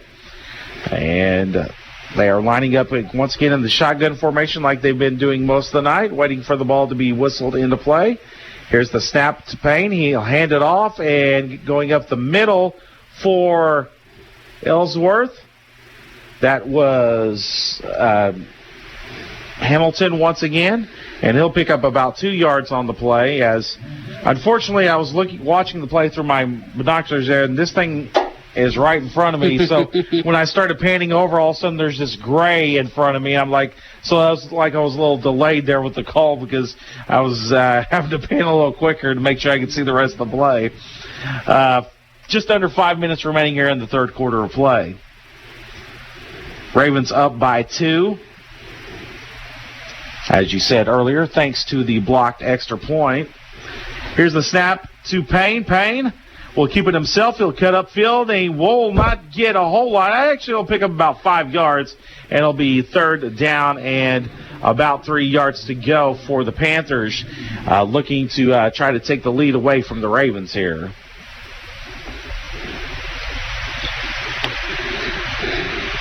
As seeing if there was any other scores from around the area. As you said, Independence won huge today earlier. The final score you said was like 61 to... Yeah, 60, yes, in that neighborhood. Yeah, they won by 14. A lot. Yeah, they won by a lot. I think it was like 61 to 14, so a huge win over Highland. Here he is. They pitch out to the running back, and he loses the football, but it's going to be recovered at about the 38-yard line. You cannot fumble the football forward, I don't think. But that was fourth down, and the Red Ravens will get the football back on that fourth down play. Good job by the Ravens defense, making sure Ellsworth was not going to get anywhere on that drive. So the ball will be placed at the 43-yard line. And back in at quarterback is Klein Peter Jr. He has 2 backs in the backfield with him. Here's the snap. And here will be the handoff to the left side to Brian. And Brian will not get much, maybe 1 yard on that play. And it will be second down and 9 yards to go.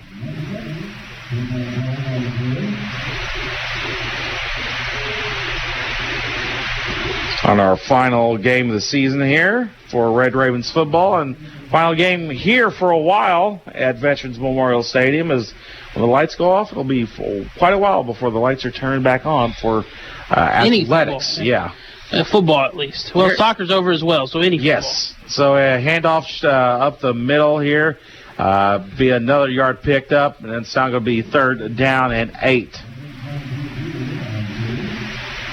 Can you imagine paying the electricity bill of this place when the lights are on? I don't want to think about it. Okay. I don't like thinking about paying my own electric bill. Imagine that meter just spinning around with these lights on the whole time. So it's going to be third down and 8. Man, that stuff just creeps in my mind sometimes, and it just comes spilling out of my mouth. Third down and 8, 2:40 remaining here in the third quarter. Coffeyville leads by 2. Klein Peter Jr. back to pass. He's going to throw it down the middle, and it's caught at the 25, 10, 5, touchdown, Coffeyville. What a spiral thrown to the end zone. Bringing in that pass is Tyquez Hampton with a touchdown pass of 55 yards. Found him perfectly. Nobody touched him. I don't see any DBs out there from Ellsworth waving their arms back and forth now.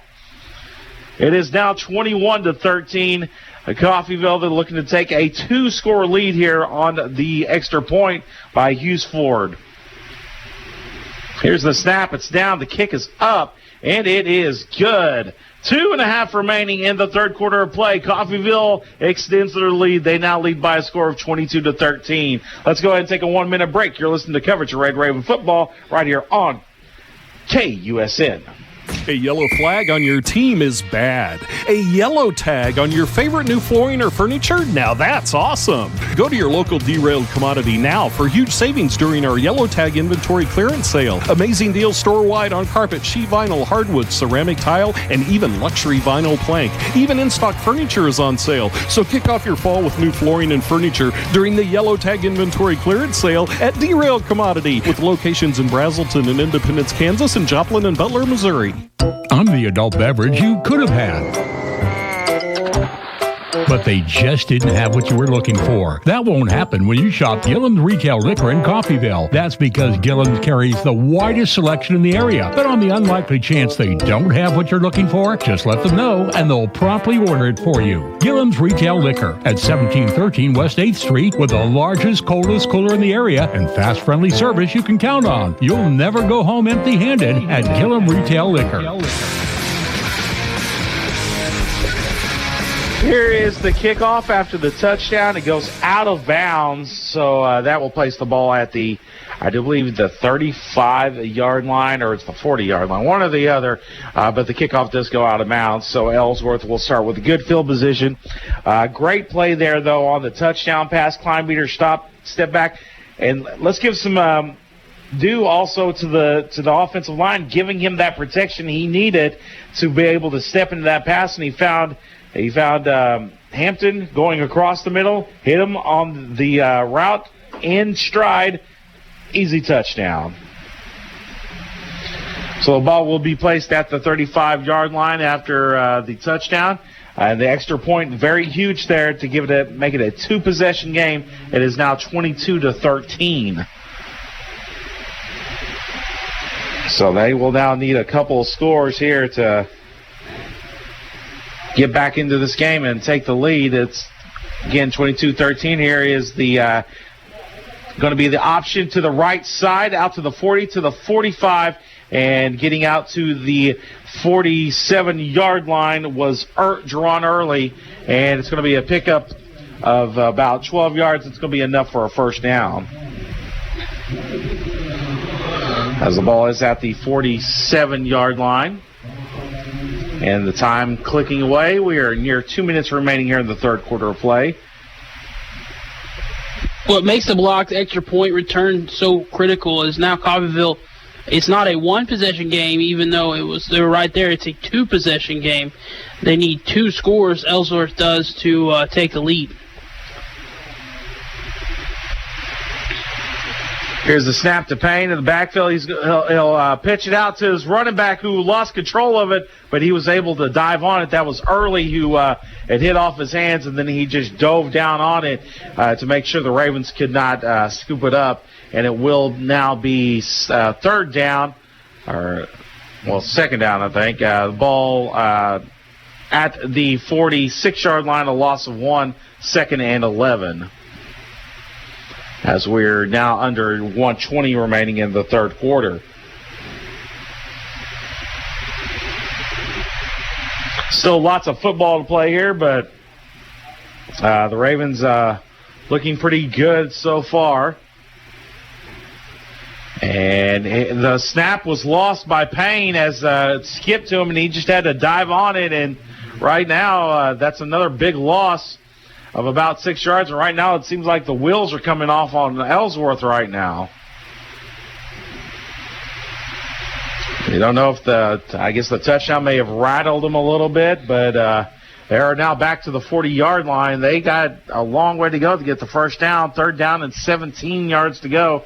They're on 40. They need to get to the Red Raven 43.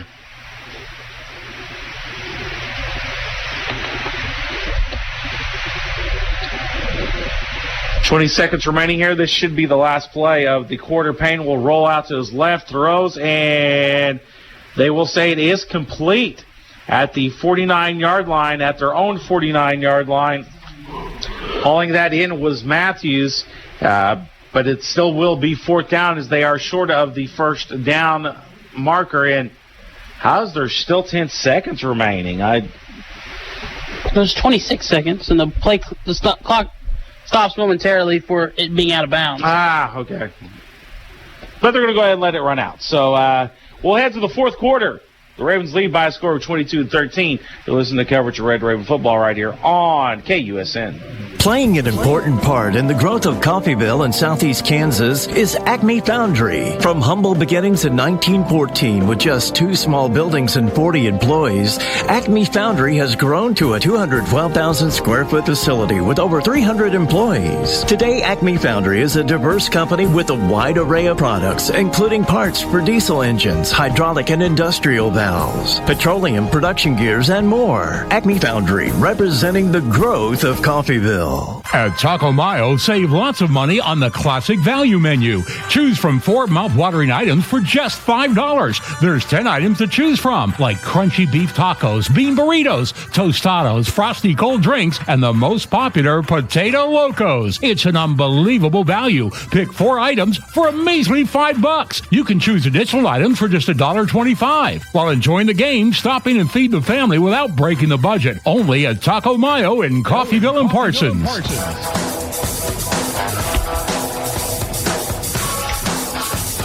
We're about to start the fourth quarter of play here. The Red Ravens lead by a score of 22-13. And looking, it is 4th down. The scoreboard said 3rd down, so that's why I was confused for a second. But Peterson, it is 4th down. But Peterson is back to return on this punt. And it's going to be sky high. It's going to bounce at the 15 and goes out of bounds at about the 14-yard line. So that's where the Red Ravens will start this drive. I'll go run over there and wake up the scoreboard operator and let him know that he missed the down, apparently. Yes. So got some stats in over there. So let's check it out. Right team here, too. So A.J. Payne leads the team for Ellsworth, 13 carries, 76 yards, 2 touchdowns. Klein Peter 1 of 2, 55 yards for the touchdown, and pretty much that's the real big plays, the differences from the third quarter into the first half to the third quarter. 14:51 remaining here in the fourth quarter of play. The Ravens get the football. It's first down. Handoff straight up the middle, getting up to the 20-yard line. I do believe that was, let's see what that is. I think it was Marco Lee with the carry. So he picks up about 5 on the play, and it's going to be second down. And these binoculars are really helping, by the way, so maybe I need to bring them more next year. Actually remember them. Here is the handoff once again to Lee. Lee will bounce out to the outside. He'll get to the 25. That's going to be enough for a first down, but he keeps moving, and he's still going before finally being brought down at the 34-yard line. I thought he was stopped at the 25, but he just kept pushing himself along. Gets up to the 34-yard line. A big carry there, and it's a first down for the Ravens.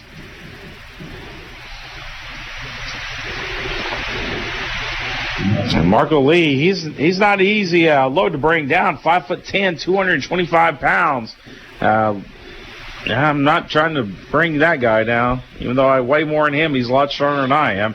Here's a handoff up the middle once again to Lee. He'll get up to about the 39 this time. It'll be a pickup of 5 yards before being pushed back, and it will be second down and about 5 yards to go. Lee doing a good job out there so far today. He will check out of the game. Fa Matu will check into the game for him, giving Lee a bit of a breather after 3 straight carries.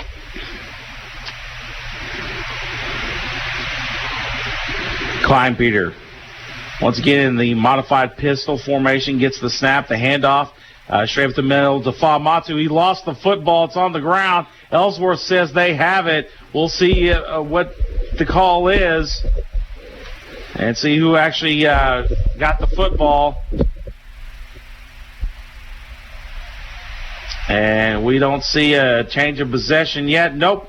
It will stay with the Ravens. So the Ravens were able to jump on it as Fa Matu dropped the football as he got it.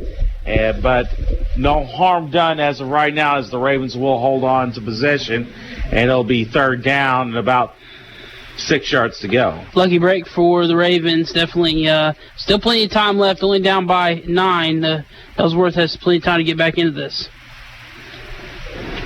Klein Peter was about to get the snap, and then he looks toward the sideline for the new play.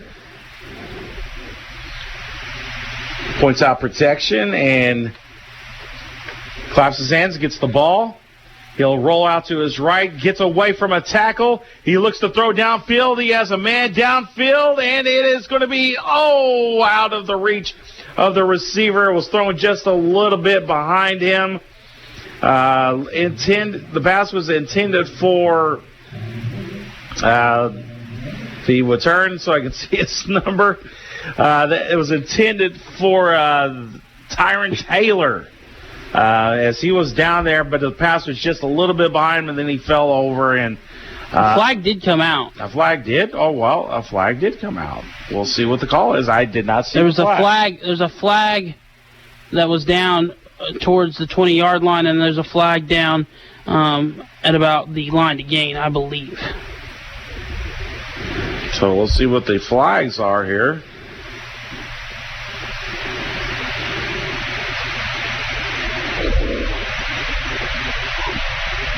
Not many penalties called tonight, but the ones that have been called are, pretty good. Have been pretty solid penalties. And when they've been calling them, everybody's been throwing the flag because everybody wants to get in on the fun. Because it's always fun to throw the flag. But this may be in the area of pass interference, offensive pass interference. It's declined. And it will be fourth down. So the Ravens looks like they will be forced to punt here on that offensive pass interference, the seldom called offensive pass interference. And the Ravens will send the punt unit out.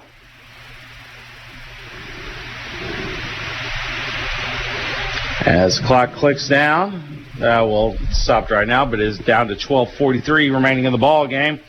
Ravens lead 22-13. As Matthews stands back on his own 25-yard line, awaiting the kick. So the snap back, the kick is up, and it's a good punt. They'll bounce at the 25, and Matthews will get it and smother it down at the 27-yard line. And a little yapping going on between both teams. But nothing that got really overly out of control. Maybe they were asking where they wanted to eat afterwards. Ball at the 27-yard line. That's where Ellsworth will start this drive. And it got hot in this room, by the way. So can we turn the air back on? Yeah, can we turn the air back on, folks? I mean, seriously. Or open this window. I'm still wearing a hoodie. I feel fine. I'm getting hot in here, and I'm wearing the short sleeve. The ball's on the 27. Ellsworth moving right to left across your radio dial. Here he is. Payne, he will keep the ball himself on the keeper. Not much going on there. He gets out to the 28-yard line. So it'll be 2nd down and 9. As we are nearing 12 minutes remaining in the ball game. Coffeyville leads 22-13. Any big Saturday night plans for over there? Or because my big Saturday night plans are including right after this ball game going home and going to sleep. So try to catch up on the sleep I lost today. So it's going to be 2nd down and 9 yards ago, 10 yards ago. Here's Payne. He's going to pass it out. It's complete to the 30, up to the 35-yard line, and it'll be short by about 2 yards to gain the first down as the chain gang was running for their life at that point as the play ran toward them. The play, it's going to be about 2 yards short. Hauling in that pass was Will Weidman, the tight end. He ends up 2 yards short. It's going to be 3rd down and 2.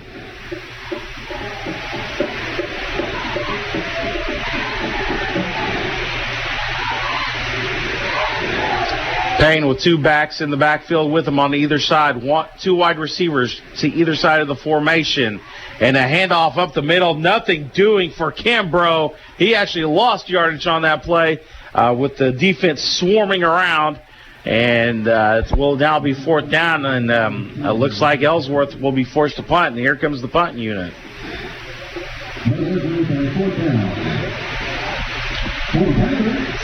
Back to punt for Ellsworth is Jaden Green.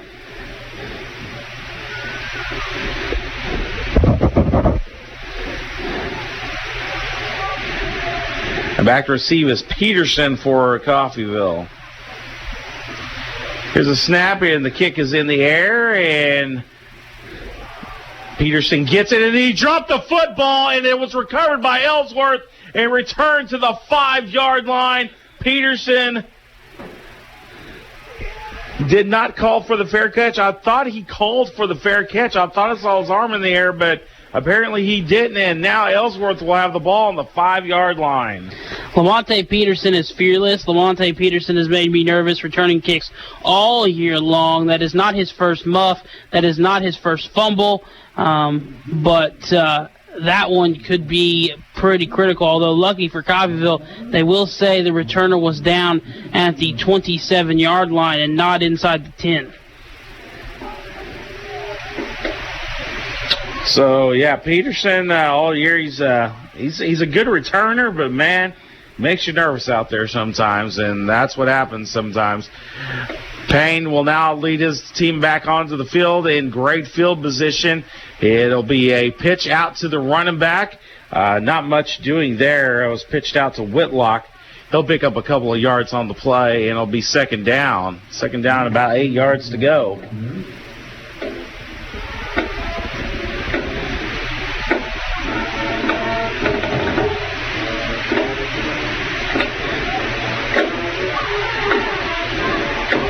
As we are nearing 10 minutes left in the ball game.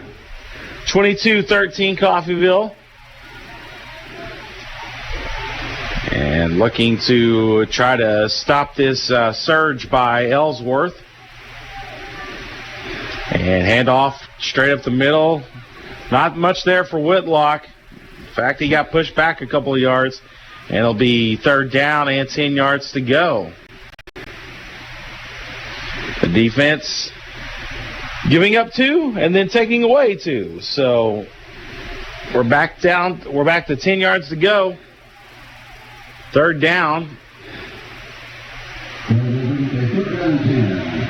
And wow, that was interesting. That I think we have a helmet issue with Payne, but he was able to grab another helmet.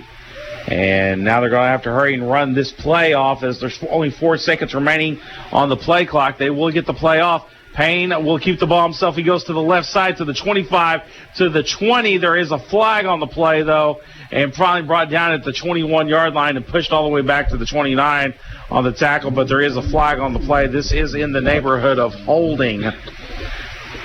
So we'll see if it is holding and if the penalty is accepted.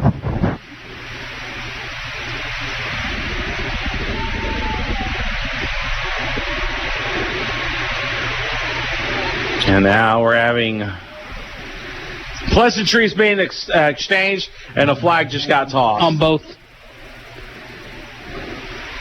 As I guess somebody said they didn't like them, and the feeling was mutual. And so we'll have offsetting personals, but, of course, there is also the foul on the play. Those cannot be rolled into the offsetting penalties.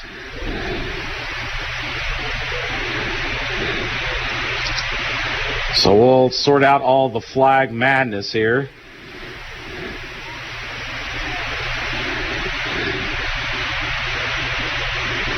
And now they're going over to the coach for Ellsworth. That is Mitchell Kleinstraat.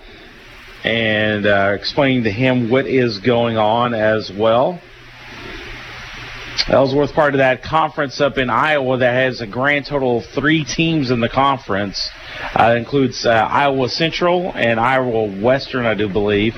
And they kind of play an interlocking schedule with the Jayhawk Conference.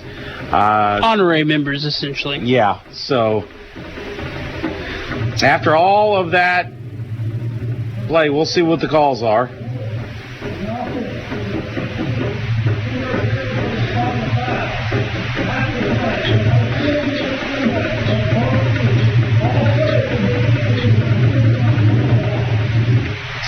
So, if you could hear that there, I don't know if you could, but the holding is enforced. It's 10 yards from the spot.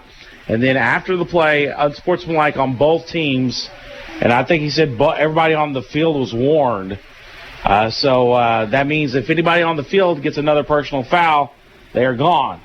Per rules, where if you get two, I do believe of the same of a personal foul in the game, you are automatically ejected from the ball game.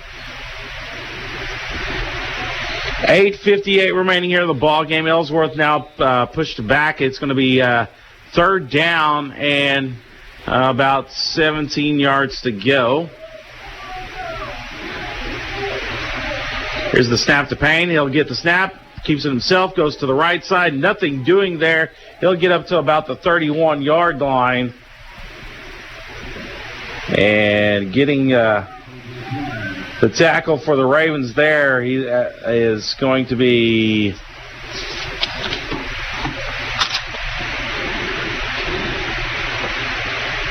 I do believe it was Alan Watson, but now he is down on the ground on his knees and hands and knees. It's one of those ones, I wonder if he just didn't pick up a little stinger. So you hope he's okay, or if he maybe got the wind knocked out of him. And I don't know if you've ever had the wind knocked out of you, Matt. That is the most terrifying thing I've ever had happen, because you just feel like you're not going to breathe again, because you're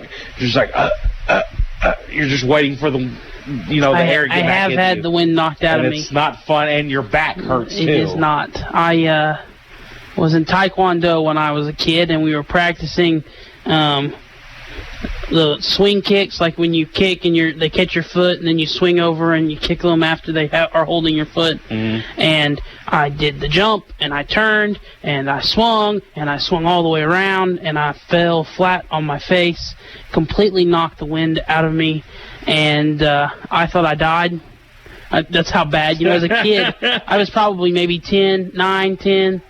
And I thought I had died. I was like, well, this is the end. This is how it goes. This is how it happens. How it happens. And it was awful. That's not the last time I had the wind knocked out of me. It was the first time, and I'll never forget it. Nashawn Puckett was the Raven who was down, but he was able to walk off under his own power. But yeah, getting the wind knocked out it's terrifying, because you're just like. You just feel like you're never breathing again at that point. Yeah, then when it finally comes back, you're like,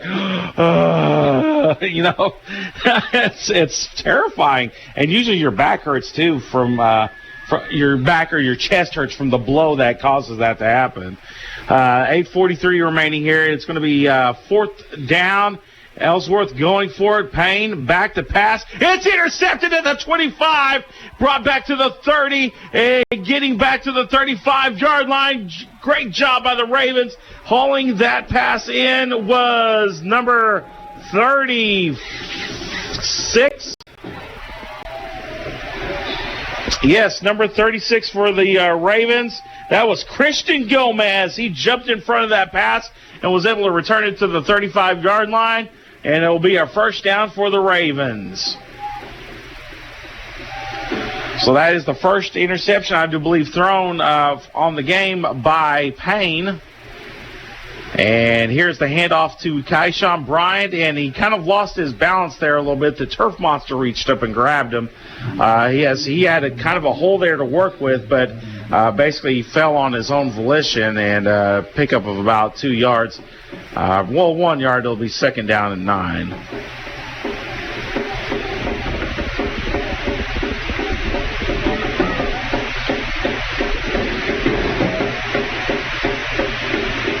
And there was a flag thrown on the play. Chop block called on the Ravens, so that will move them way back to the 22-yard line. And now we'll be second down in a country mile, or 25 yards, whichever is longest. Here is the handoff to Brian. He's going to go to the right side. Gets a few yards up to about the 28. So it'll be a pickup of about 3.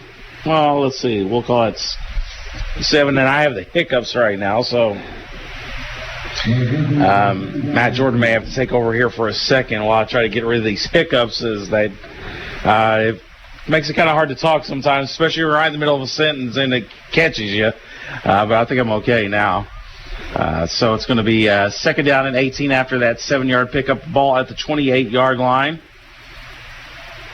Kleinpeter calls for the snap, and he'll hand it off to Fa'amatu, and nothing really there for Fa'amatu. Actually may have lost a yard on the play, and it will be 3rd down and long to go. About 18 yards to go, as the ball is now backed up to between the 27 and 28-yard line. They'll officially call it the 27.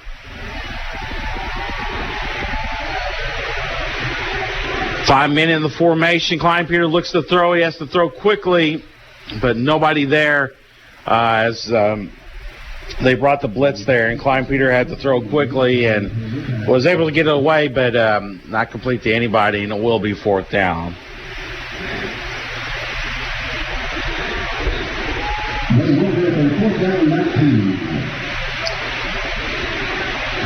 .7:23 remaining here in the ball game. Coffeyville leads by a score of 22-13. And back into the game is Hughes Ford. It's a punt. And Terry Matthews back to receive for Ellsworth. He's standing on his own 36-yard line. Here's the punt. And Matthews will take it, and he'll be wrapped up back at the 35-yard line, brought down as he caught it. Nice play there by the Coffeyville special teams, getting out on the play and getting the tackle to make sure he was not able to advance that kick. And it will be 1st down and 10, the ball at the 34-yard line for Ellsworth. So the special teams doing a great job there, Matt, to make sure Matthews wasn't able to get out and run again. Yeah, good job of containing him. Good punt, too, to push them back past the 35-yard line. And with just under halfway to play left with the 4th quarter, still got that 9-point lead. Ellsworth looking to chisel into that 9-point lead. They do have the ball again. Payne sends a man into motion. He gets the snap. He'll run the option, and he has nowhere to go this time, and he's going to be sacked back at the 30-yard line, making the play for the Ravens. That is going to be Nashawn Puckett, the 6'3" linebacker out of Malden, South Carolina. As he was not having any of that option play working at all, and gets the takedown, a loss of 4 yards. It'll be now 2nd down and about 14 yards to go.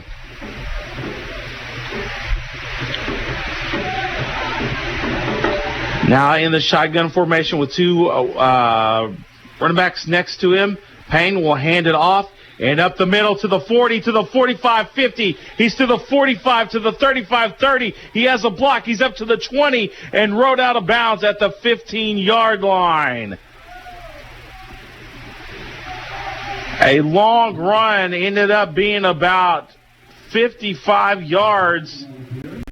And the ball carrier, that was Hamilton, gets the huge run and gets Ellsworth all the way inside the red zone down to the 14-yard line. About a 56-yard run there for him, and he was just kind of moving back and forth, following his blocker along the way. Doing a good job blocking for him, though, was the wide receiver to make sure he could keep moving downfield. Here's going to be the handoff straight up the middle. Nothing doing there for Keontae Blakely as he was dropped behind the line of scrimmage. The minute he started heading forward, he got hit and just nothing going on there. A loss of about 1.5 yards, and it'll be 2nd down.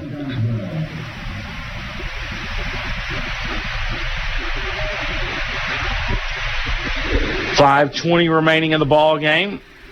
Coffeyville still up by a score of 22-13. Two wide receivers lined up to the right side. One of them, Terry Williams, he's lined up in the slot. Here's the handoff straight up the middle and getting back to the original line of scrimmage, but nothing more. And it will be third down and 10 yards to go.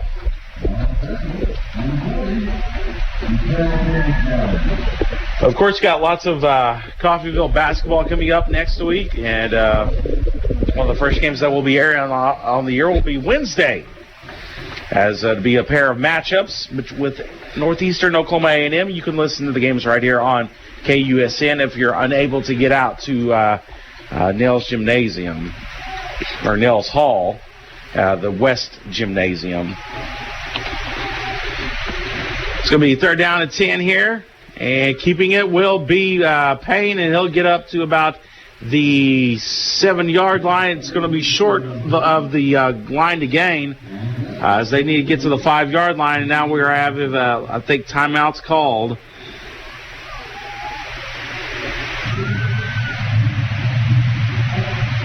And it is a timeout, and it's going to be called by Ellsworth. So let's go ahead and take a 30-second timeout with them. You're listening to coverage of Red Raven football on KUSN. Kids don't have time to get sick. Whether you're a new mom, expectant mom, or been a mom for years, pediatrician Dr. Whitney Klein listens to kids and to parents, and that turns into a great patient experience. Kids can get routine healthcare checks such as wellness visits, immunizations, or care for illness and minor injuries right here at CRMC. To make an appointment with Dr. Klein at CRMC Medical Group, call 620-688-6566. That's 620-688-6566.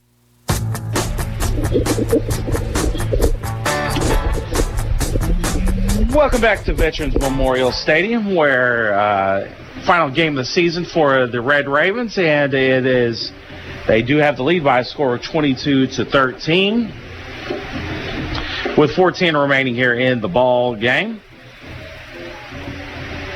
Ellsworth is knocking on the door, though. They're down at the 7-yard line. It's going to be fourth down. They're going to go ahead and kick the field goal here. It's going to be about a 24-yard attempt. The snap is down. The kick is up, and that is no good. It is wide left, and the Ravens defense is able to hold. And they will get the ball back at the 20-yard line. So good job there by the defense to make sure they weren't able to get any closer, and then the kicker ended up pushing it past the left upright. And it'll be first down for the Ravens here.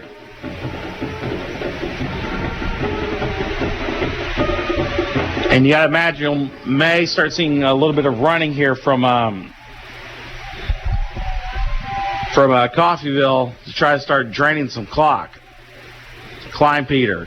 He'll hand it off to Fa'amatsu. Fa'amatsu gets to the 25. He keeps fighting. He's up to the 30 and finally brought down at about the 34-yard line. And now we have a late flag in as, again, he's brought down at the 33. But we had a late flag fly in at the last second. We'll see what the call is. This would have to be post-play because it came out after Fa'amatsu was down.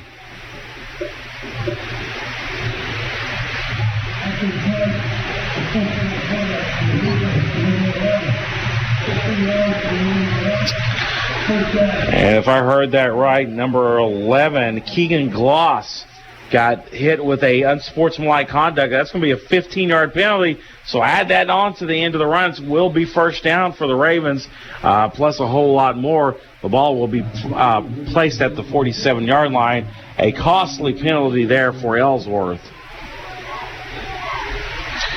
We're just under 4 minutes remaining in the ball game.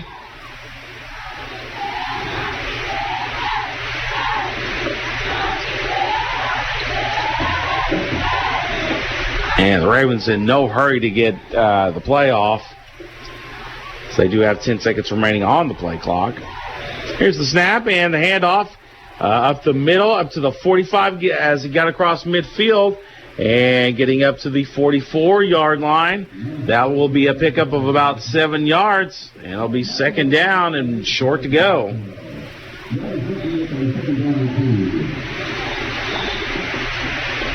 That was Brian again.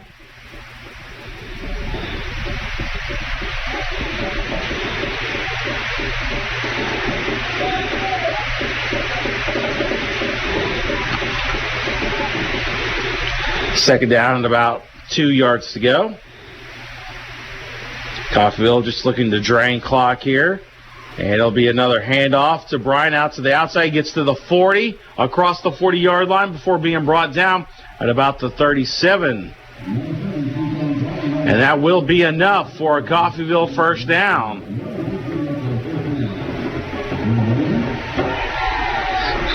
So Coffeyville's moving slowly, methodically down the field on this drive and eating up a lot of clock in the process.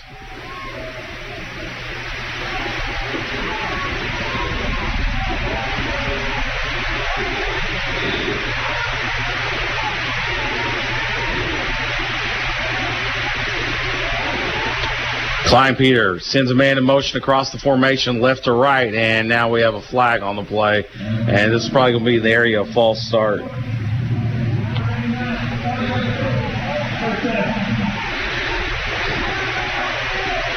So they'll push him back 5 yards.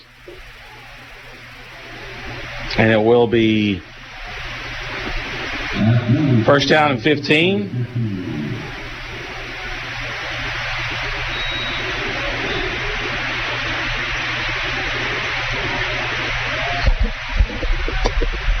Again, the ball back at the 43-yard line. Here's the snap, and it is a wildcat formation. He gets up to the 30. He's to the 25-20. He cuts back to his left and brought down at the 10, and he keeps moving and finally brought down at the 6-yard line. Marco Lee having himself a heck of a game here in the last game of the season. Had that passing touchdown earlier in the game, goes with the Wildcat here, picks up a big chunk of yardage, and good way to finish it off. This is his second season at CCC, so you always like when you see a guy that can stick it around the community college for a couple of years. And Ellsworth will go ahead and call a timeout. Let's take the timeout with them. It's going to be a 30-second timeout. You're listening to coverage of Red Raven football right here on KUSN. Raven fans, coming into town for a game? Make it a great weekend. Reserve your room at Coffeyville Sleep-In and Suites, Coffeyville's premier home away from home. Enjoy plush, clean accommodations, a free continental breakfast, indoor pool, Wi-Fi, and superior staff and services. Ask about special AARP and military discounts. Coffeyville Sleep-In and Suites, a proud supporter of the Red Ravens.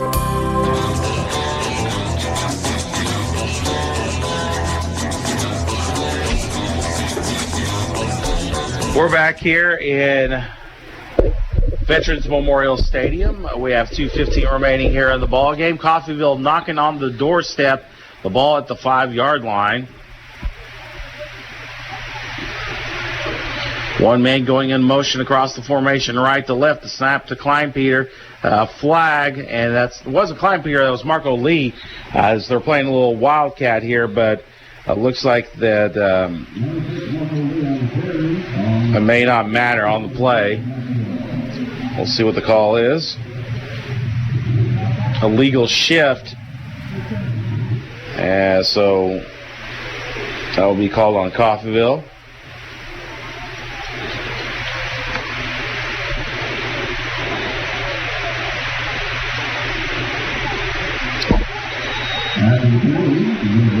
And the ball moved back to the 11-yard line. It's going to be first down and goal to go.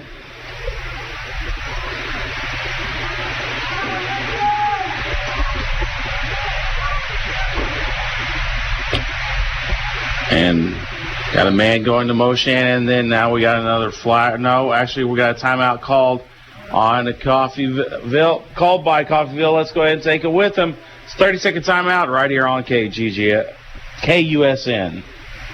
One family has been selling vehicles in Oklahoma for 90 years. Dunges Family of Autos. We're Oklahoma's oldest Toyota dealer, and we've been selling Fords and Lincolns here in Bartlesville even longer. Trade with us and you'll have a low-pressure, enjoyable time buying a car, truck, or SUV. And every new vehicle comes with our complimentary 7-year, 100,000-mile better warranty. When it comes to Toyota, Ford, and Lincoln, you have a choice. DungesChoice.com. We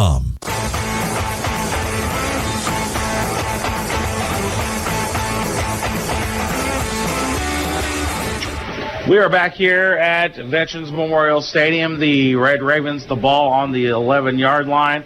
It is first and goal. Man in motion. Lee will keep it himself. He'll go around to the 10. He's to the 5. Cuts back up the field. Touchdown, Red Ravens. And that was actually Brian with the touchdown. And that should be enough to slam the door on Ellsworth, as it is now 28-13. As the Red Ravens decided to start running a little wildcat offense there, and it paid off for him there as Kyshawn Bryant got into the end zone for the touchdown.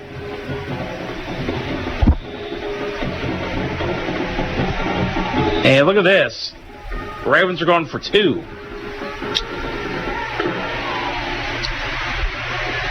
Here's Kleinpeter back in the game. He'll roll out to his left. He'll throw to the end zone, and it's incomplete. And the 2-point conversion is good. It is now 30-13, and that probably will be... It makes it a 3-possession game. That was big. Yep, and that probably will be the final nail in the coffin to Ellsworth, as we do have 96 seconds remaining. Let's go ahead and take a 1-minute timeout. You're listening to coverage of Red Ravens football right here on KUSN.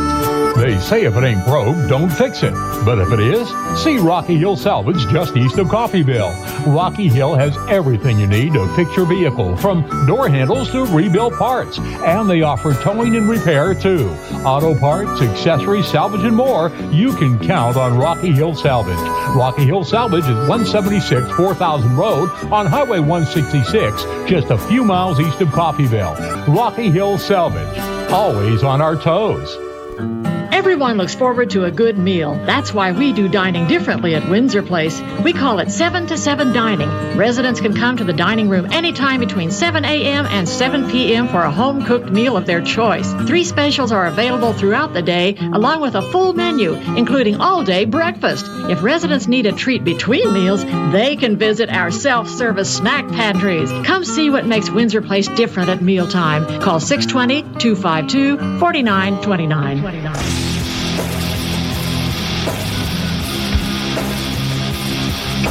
Welcome back to Veterans Memorial Stadium, where the Ravens have extended their lead. They lead now by a score of 30-13, and the kickoff was fielded at about the 27-yard line, and that's where Ellsworth will take over with 94 seconds remaining in the ball game. A very nice game played by the Ravens today. And they will pick up win number 3 on the season. 4 wide receivers in this formation.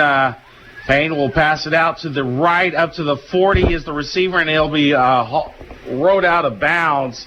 Hauling that in for Ellsworth, that was Hamilton, and it's enough for a first down, and he gets out of bounds to stop the clock.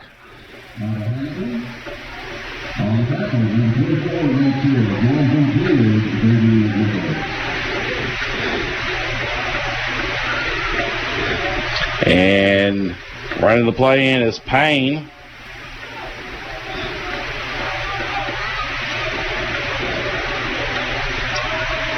Four wide receivers in this setup here.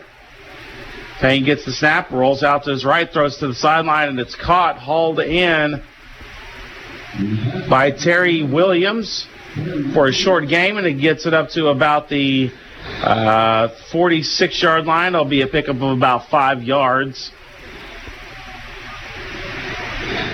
Almost kind of like an extension of a running play there.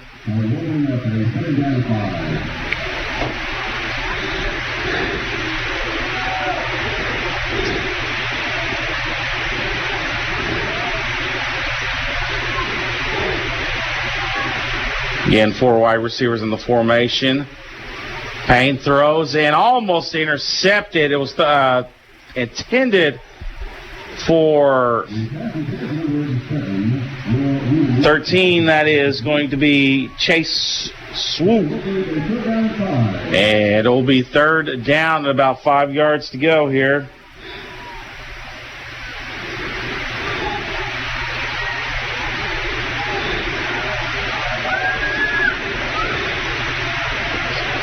So starting to run out of time here for the Ellsworth team. Down by 17, 1:19 remaining in the game. Payne drops back to pass, throws, and are they going to say completed it? No, incomplete pass on the far side, and it will end up now being 4th down and 5 yards to go.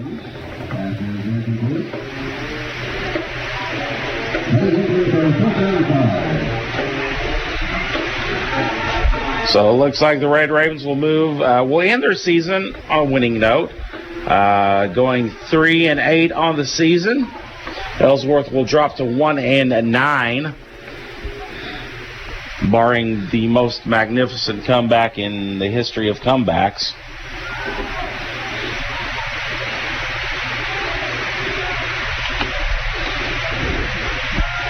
Here's Payne rolling out to his right, trying to point protection. He gets up to the 50. He's to the 45, to the 40, before being dropped back at the 37-yard line. A big run there, and it will be 1st down, and quickly lining up and spiking the ball is Payne.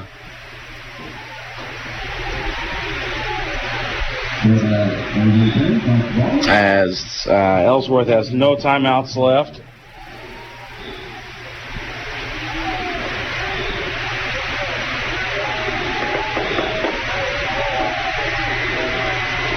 Just under a minute remaining left in the ball game.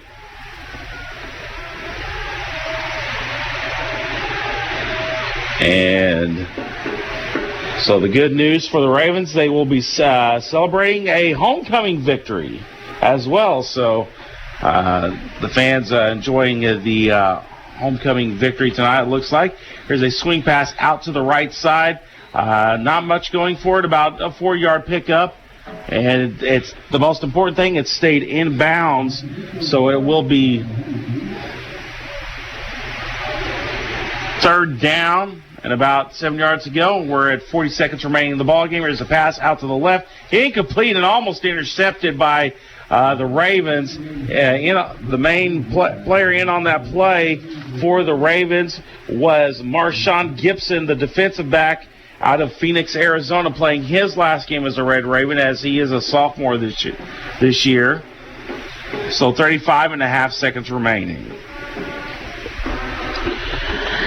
Good for Coffeyville to get the win to finish out the season, finish on a good note. Not the season they would have wanted or asked for, but 3-8, a lot better than 2-9. So again, do get that victory to end the season. Get the 1 conference victory, 2 out of conference, and have that to build on for next year. And it looks like we're going to have a delay of game here, as it was thrown by the back judge, and having to glance at the play clock. And yeah, sure enough, the play clock had drained to nothing. Not a big contingent from Ellsworth tonight on the visitor side. I don't really blame them. That's kind of a long trip. I think it's close to the longest trip. Hitting Garden City. Oh. Garden is 6. I think Ellsworth might be 7. Oh, so. Can you imagine Ellsworth going to Garden City? Yeah, that is across the whole 2 states. And here's a pass across the middle, and it is hauled in. Nope. We're going to say incomplete. So that will be a 4th down play that's broken up, and it will be 1st down for the Ravens. Ball at the 38-yard line, so they'll be able to basically take this ball, snap it once, and that will be all she wrote. As Ravens again will move to 3-8 on the season. got a couple of out-of-conference wins, especially against Ellsworth here and Arkansas Baptist earlier in the year, and getting the one conference win against Dodge City. So at least they didn't end up in the cellar. Here's a hit off up the middle, getting up to about the 42-yard line will be Marco Lee, but it doesn't matter. That will be the final play that they have to run, and that will be the ball game. The Coffeyville Red Ravens win their final game of the season as they defeat the Ellsworth Panthers by a score of 30-13. A fantastic game for the Ravens. Let's go ahead and keep it right here. Keep it right here. We'll wrap up the game right now. I mean, there's not. Yeah, I think we got all. Yeah, not much of a reason to take a break. So we'll wrap up the final game of the season as Coffeyville does win 30-13, 17-point victory. Good win. We saw a lot of fun things in this game. Wildcat plays, double passes that led to touchdowns, blocked extra point. So a lot of fun for the homecoming crowd here. Hall of Fame induction night and a victory for the last game of the season as they do finish 3-8 on the year. First season calling CCC football under your belt there for you, Kyle. What'd you think of the season here? Well, one, I do love the press box, so I can't beat that at all. Very nice facilities here. Yes, at CCC. very nice facilities here up here at near Pfister Park, and it's I'm looking forward to next year already. So, it was a fun season. Yep, we've got a great view here as well. Refinery, almost like a city skyline. Yeah, it looks, but it has been, not maybe the best season we'd like to see, but Coffeyville, the players were competitive each and every week. We saw a lot of good defensive plays. There's a lot of talent, and that's the beauty about community college. You can watch these players go play at the next level. There's plenty of players currently playing at Division I schools right now. In the name that always pops into my head, I enjoyed watching my first season, Vernon Dasher, who's at Ole Miss right now. So a lot of talent here in the Jayhawk Conference. We've seen that each week. This is, in my opinion, I say in football, the Jayhawk is the SEC, and in basketball, they're the ACC. Right. Because it is the best of the best here for this conference, even including the Iowa schools. We do have stats. We'll hit those real quick. Marco Lee goes over 100 yards on the day. 10 carries, 101 yards, 10.1 yards a carry. If we had to name a player of the game, it would be Marco Lee. He had that passing touchdown as well. So congrats to Marco Lee. Coffeyville, 18 first downs. They had 178 yards rushing, 259 yards passing. 56 total plays, 437 yards. So good job by the Red Ravens to get the victory, finish the season on a high note, and now we look to basketball season. Absolutely, basketball season. It's actually already started, and it sounds like both teams have picked up wins, the men and women, so they're both 2-0 to start the season.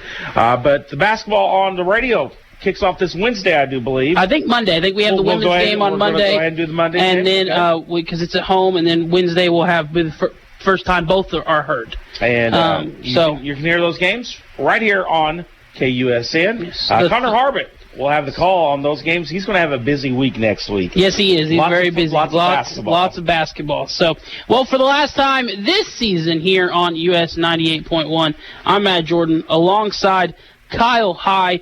Enjoy the rest of your 2019. Enjoy your winter, and we will talk to you next year when Coffeyville looks to improve on the 3-8 season this year and try to build in the off season. So again, Matt Jordan alongside Kyle High. Have a great rest of your night. Enjoy your weekend, and you're listening to US 98.1 KUSN. Enjoy your extra hours sleep as well. Yes.